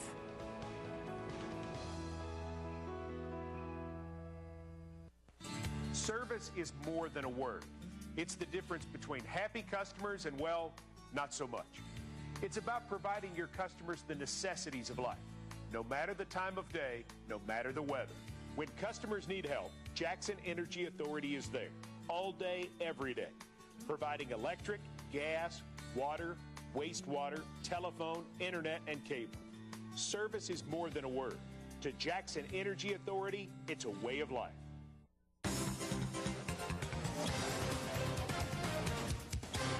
All right, we've got some clarification here because we have been given some incorrect information. I'm going to come to our sports information director at Union University, Stephen Aldridge. He's the man who has all the answers here. I know he loves me for saying that.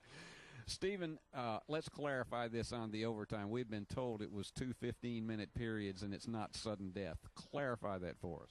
It is sudden death, but we'll play 2 10-minute overtimes, and they call it a golden goal. So whoever scores first will be the winner. If nobody scores after 2 10-minute overtimes, it'll end in double overtime as a tie ball game. Okay, so what happens is first to score wins. Yes, correct. First to score. All right, we get through that and get that clarified completely. So it is 10 minutes rather than 15, and we will be playing a maximum of 20 minutes with a short break between the two if we don't have a goal scored in the first one. Stephen, just your observation of what you've seen so far with this one, with Union being in its first conference game here. Well, I think the soccer teams felt pretty confident about being able to compete. West Florida is one of the tops, especially on the women's soccer side in the conference. In many sports they are. And I felt like they could compete. We've played Delta State, we've played Huntsville, we've played Christian Brothers on a regular basis over the last 4, 5, 6 years in soccer, and it's been very competitive. So I think they knew coming in, they felt pretty confident about being competitive. They may not win every game, obviously, but I felt like they didn't think they were totally outclassed and felt like they could win any game they played. Stephen, when you get down to a case like this, it's as much mental stamina as it is physical. Yeah, and it's like I said, the ball. We've had 3 straight overtime games now. The guys have, and they lost one on a they call it an own goal. It was a rebound shot that deflected off the back heel of one of our players, and we lost Oklahoma City last weekend on a goal like that in overtime. So it comes down to some luck, comes down to some bad bounces or good bounces your way. But it's everybody's tired, everybody's run themselves to death. But it just comes to opportunities, and if you take advantage of those breaks. When you look at all of the perspective that everybody's looked at with the move to NCAA, everybody seems to have a very upbeat feeling about that. Well, I think they're excited about it. I think the opportunities are there. It's excitement because you're getting to play a lot of new teams that you haven't played before. You get to make trips you've never made before. So I think a lot of the players are excited. I think the fans are excited about seeing all the new rivalries that can be there, and just the opportunities it gives our school to be playing on this stage as an NCAA Division II member. Well, we had a good turnout tonight. We're about to start the second half here, so let's hope that if you're a Union fan, you got to hope that they can get a goal here in this first 10 minutes. Make it quick. All right, I'm going to turn it back over to Cody Cunningham to pick it up in the first of our 2 10-minute overtimes, and it is indeed sudden death. And we apologize for the. We have been given incorrect information, but we have it corrected. And Union making a drive on the West Florida goal, but does not turn out. Sealy makes another good save coming up. West Florida's ball once again. Passing it back, trying to spread out the field a little bit. And a big question I think you have for both coaches in a case like this, do you go at it because it is sudden death? Do you go at it all out offensively, or do you play a defensive game in this type of situation where you are in sudden death? Or do you just play a balanced game like you had all game before in the 0-0 game before Union scored? I mean, it's a different kind of strategy. Kessler picks that one up. And they try to drive it downfield, but will go out of bounds. It looked like they were looking for Diego Santos. Throws in for West Florida. West Florida driving it all the way up. And we'll go back to Union. All the way back across. And it will be a free kick for West Florida. Looked like number 9 Reyes was looking for the call there, but it will go to West Florida. A couple of updates here on other Union sports. The Union men's golf team leads the Delta State tournament by 11 shots after the first round, and also in volleyball, the women defeated Mississippi Valley State 3-0.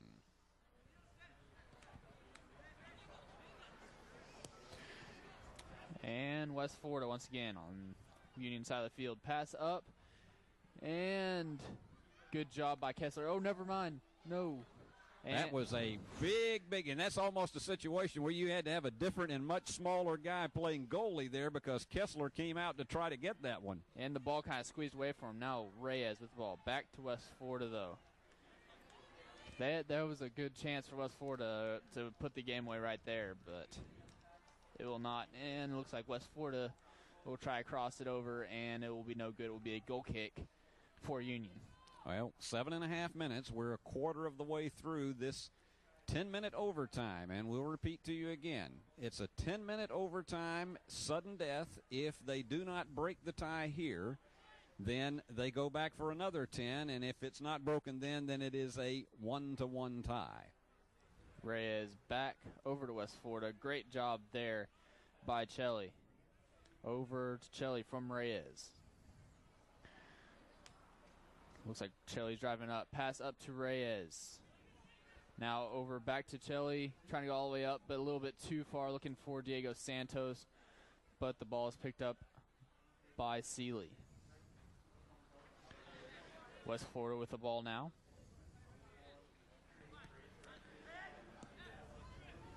Once again, passing it back. Trying to kind of move the defense around.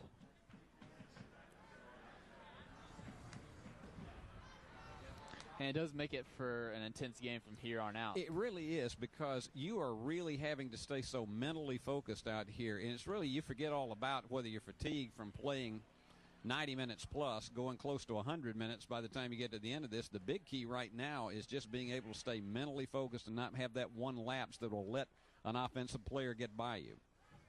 And it was a free kick for Union, but it was not a good kick there by Cockrell. Union has not been able to put a lot of pressure on goal. In fact, very little pressure on goal during the course of this overtime. Good job by Reyes kind of making that turnover happen.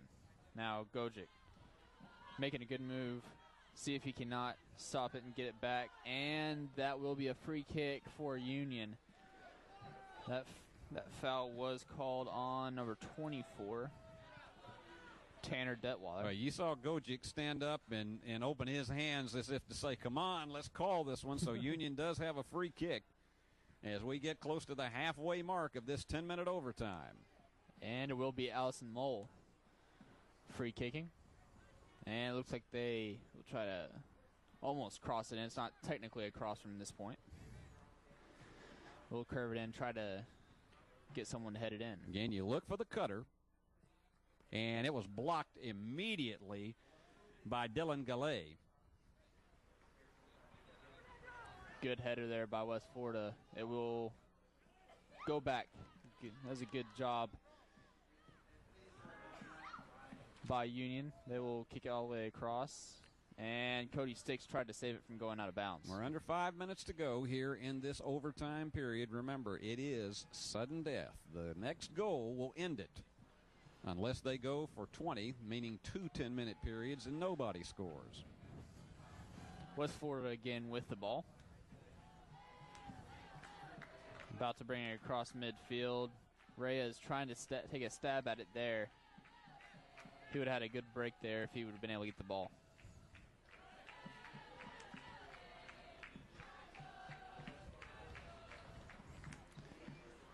Over to the far side of the field for West Florida, pushing it up. And looking for the pass. Good job, good defense there by Union. All the way up. Looks like there's kind of trading passes there. Santos is trying to get up to him with speed, but he's not going to quite be able to catch up to the ball. Good job by Mull there. Looked like number 4, Dudweiler was looking for a pass upfield, but Mull made a good block. Another good steal. Ball back to West Florida, though. Pass up. And no shot on goal yet. Good defense by Union to get that back out. Tremendous defense. Ball back to West Florida, though. Just still on the attack. Good job by Union keeping that from being the game-ending goal. Cross across the field. Pass Gojic. It will be to Gojic, though. He is bringing it back upfield. Good pass there by Allison Mull. In looking to Reyes, but Seeley picks it up for West Florida.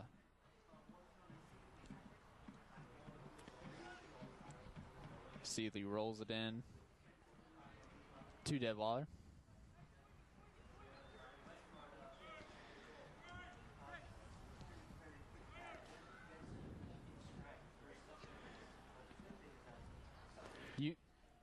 And again, if you look at this setup right now, it's almost as if West Florida is looking for a situation to keep it down at its end. And again, they're trying to get it down deep and trying to work out this last 2 minutes of overtime, and the opportunity to have just one shot at goal and not give Union an opportunity to get it back down at its end. But the Bulldogs are managing to spirit it away. And pass up, looking for Reyes. Now Santos came in with a great job, but it will go back to West Florida, it looks like. And that one's going to go up almost into the bleachers. We're down under 2 minutes. 1:49, 48, 47, ticking away.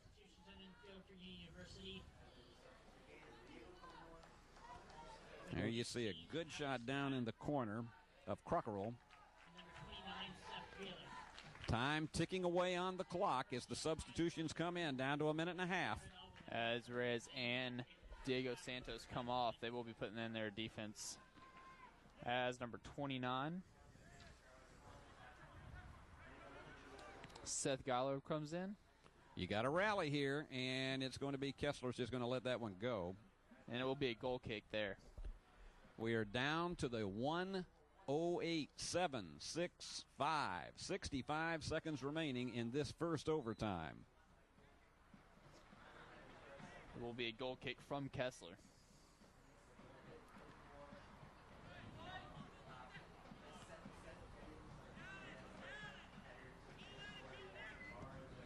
Union back, pushing West Florida back a little bit. And the ball will go out of bounds again. And they're going to have to hurry if they're going to break it in this overtime period.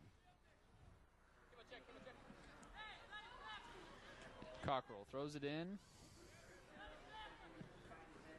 To out. Cody, look out. I thought it was almost going to come your way here, and I think they're going to probably skate this time. No, they've got it back down in the opposite end. Pratt trying to make something happen there. Now to Mull, looking to cross it in, and they keep kicking it out. That was a smart move on their part just to knock it out, because there's no way Union's going to get a goal, and the overtime, number 1, is over, and we are still deadlocked at 1-1. So we are continuing to just be in a grueling situation here, and so what we'll do is let's take a 2.5-minute break. Let's take an extended break right now, and then we'll come back and we'll pick up this second 10 minutes of action right here on E+ TV 6.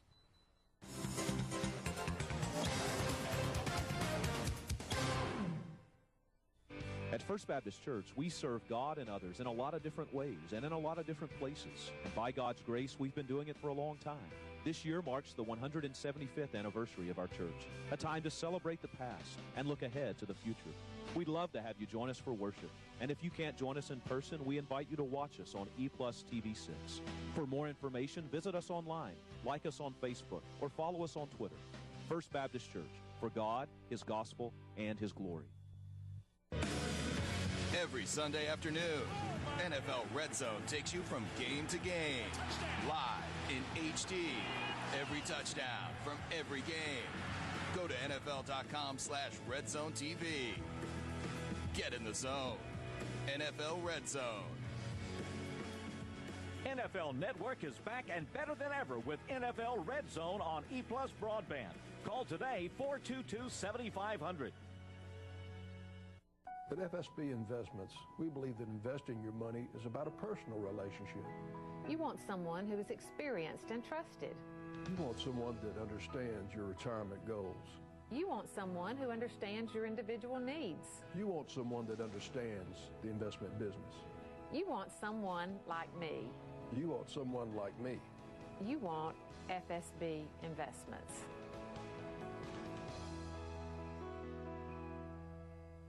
Jackson, Tennessee is where baseball players, beauty queens, heroes, and legends are all connected.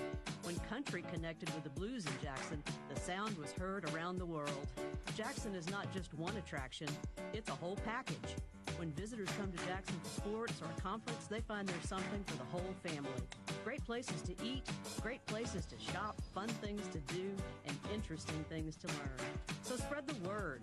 Tell your friends and family to visit Jackson. It all connects here. Service is more than a word. It's the difference between happy customers and, well, not so much. It's about providing your customers the necessities of life, no matter the time of day, no matter the weather. When customers need help, Jackson Energy Authority is there, all day, every day, providing electric, gas, water, wastewater, telephone, internet, and cable. Service is more than a word. To Jackson Energy Authority, it's a way of life.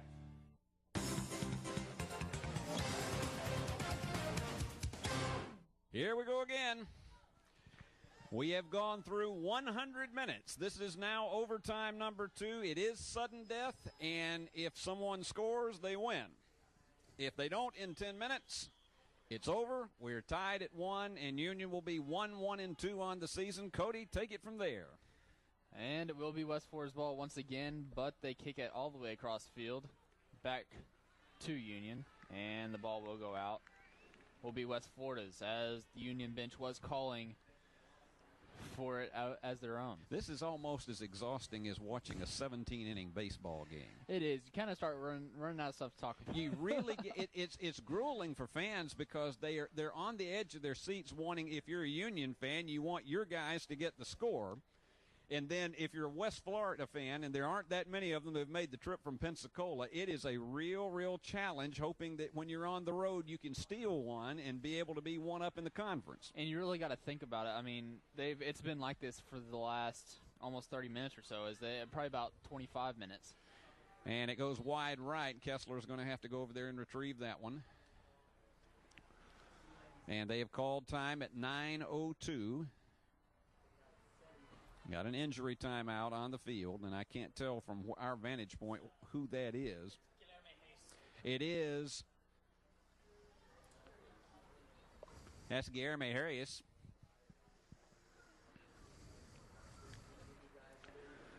And hopefully it's just a cramp, but they are working on him. So the action has once again stopped here, and this is one of the rare times that at least these players get a little bit of a break from the intense action. We have been going at it on our telecast almost 3 solid hours. So we're glad you are all with us here on E+ TV6. This is going a little bit longer than we had intended, but I hope you have enjoyed just really what has been some solid first-rate and very evenly matched, deadlocked NCAA college soccer action. Now they've got him up now. And it does look like it's just a cramp. Yeah, you got to know these guys is great shape, and a lot of these players don't carry a lot of weight on them, but they can still lose about 5 or 7 pounds in this humidity out here, and that's easy, particularly in this season of the year, to come up with cramps. But I think he's going to be. You'd have to just about drag him out in chains to get him out of the game. So they will pick it up 9 minutes 2 seconds is what we have remaining here at Smith Soccer Complex. Now, again, I want to thank all of our fine sponsors who have been so generous to support all sports here on the package we have on E+ TV6, everything from Friday night high school football to Union basketball, Union soccer, other events in the community. We just thank you immensely, and I think Kessler is finally going to get us back to action. Goal kick will go almost to midfield. Over to Gojic, but ball will go out of bounds off the West Florida defender. Looks like it will be Cody Sticks throwing it in. Throws it in downfield.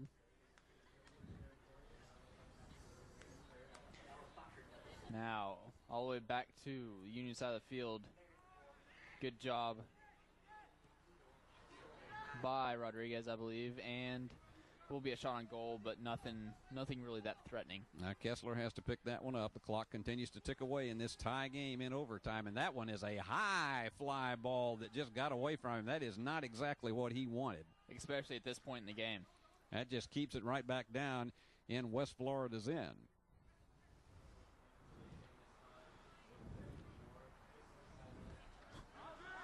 You got a real battle going on, Cody, over there in the left-hand corner. And it will be a goal kick. Does a good job to get it out, and we'll be able to push the ball back to midfield for Union. I think Kessler wants something better than he had the last time out.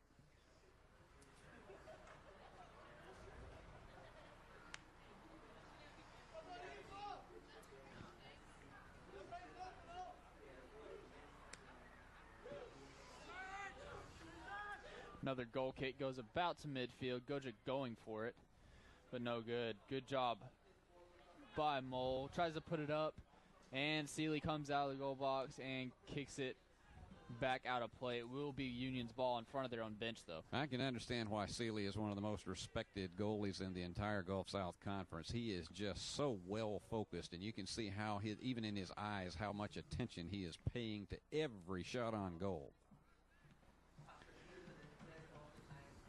And Union has not been able to sustain the rally, and West Florida is going to send it out of bounds once again. And we are ticking down under 7 minutes to go in this second and final overtime. We have been tied 1-1 since, about 2/3 of the way through of the second half. Union had a 1-0 lead, picked up a goal. It was tied at halftime, no score. Now Dorigo lost control of it. Will go back to West Florida. Good job there by Allison Mole, I believe. Great job by Cockrell getting that header back out. Now Gojic with the ball. Gojic driving up.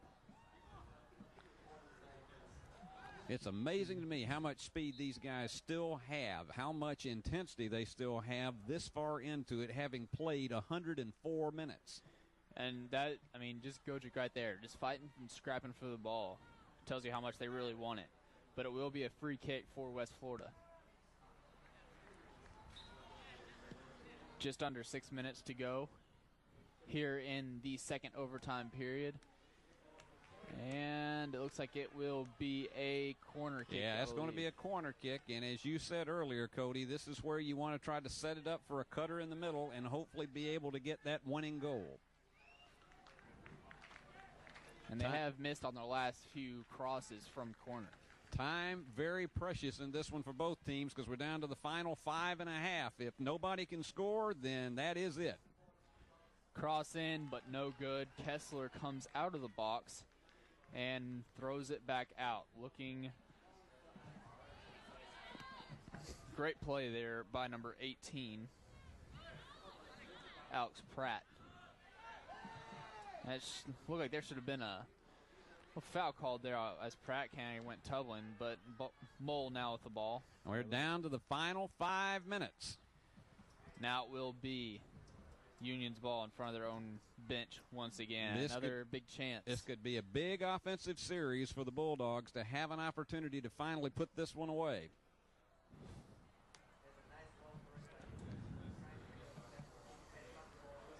West Florida displaying extremely good defense. All right, Union's going to set this back up at its own end once again. Getting down to the 4.5-minute mark. Here we go. They've got a break on goal. They got an opportunity. Geiler over to Pratt, and Pratt loses control of it. That was probably the best opportunity they've had in this overtime. Just couldn't get it centered well enough. Now let's see if they can do it again, and Seeley's going to fight him for it. And it looks like they did call offsides. I did believe Pratt was a little bit too far there. Down to the final 4. Seeley with the goal kick. Goes sailing past midfield, and it will go out. West Florida's ball. Throws it in. West Florida with a good chance here. And I believe... Now, in this case, are they going to call a corner kick, or is it going to be one that is closer in? The time has stopped, but I believe... I'm not sure if the line judge did call a foul there, or did he call... All right, they called time at 3:36. I'm not sure what they are going to have. It looks like it will be a free kick down in the corner.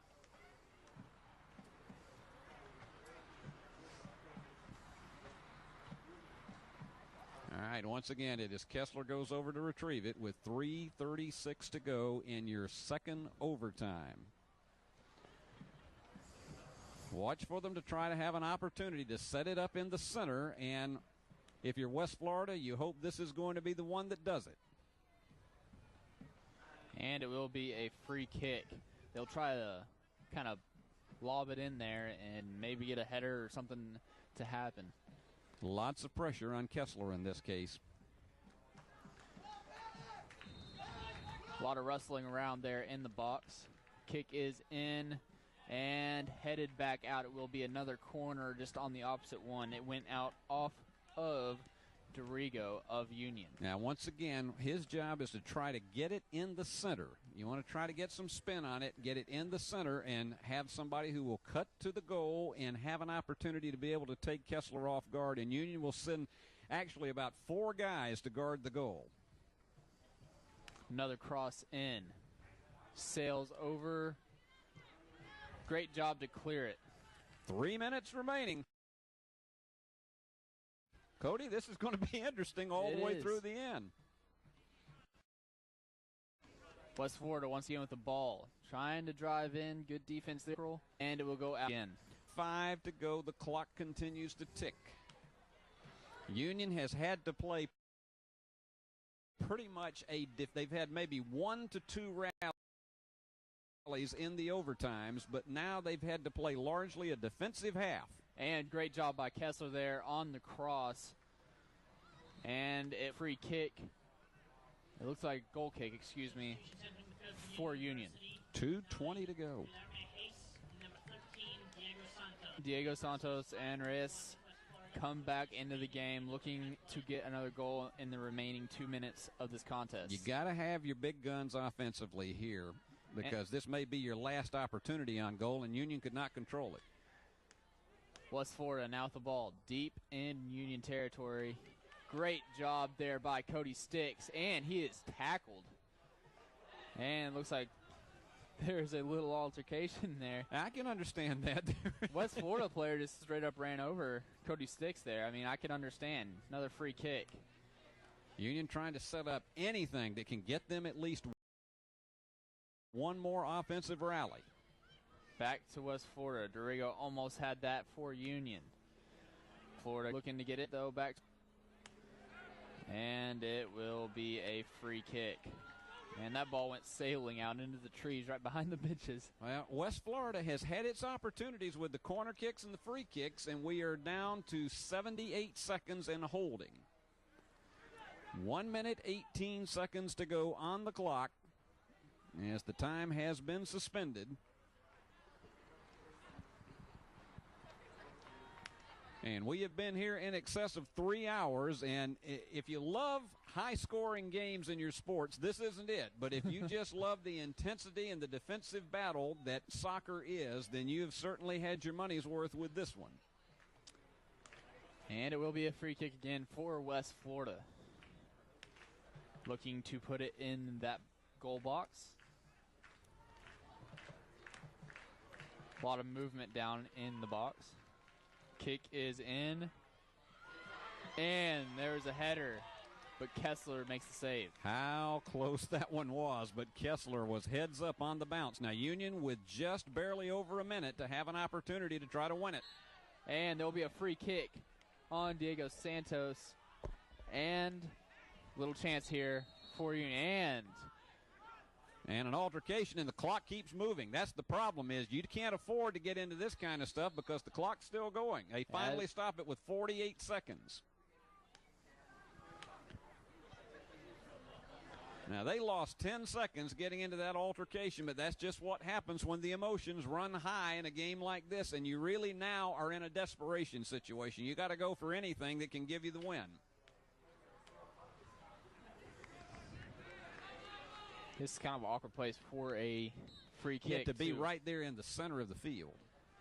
And also, it's pretty deep, just right at the midfield line. Mole kicks it in. And headed back out by West Florida. Nicely blocked, particularly with the header. Union with 30 seconds to go. Rodriguez kicks it back out and goes out of bounds. It will be West Florida's ball. And they've got to hurry, and they are. Good header. Somehow, I think we are going to end up with a deadlock. I do, as we have. Yeah, I don't even think Kessler's going to kick it, but they're going to have just a wild shot at it to be able to have a chance. They will not get it.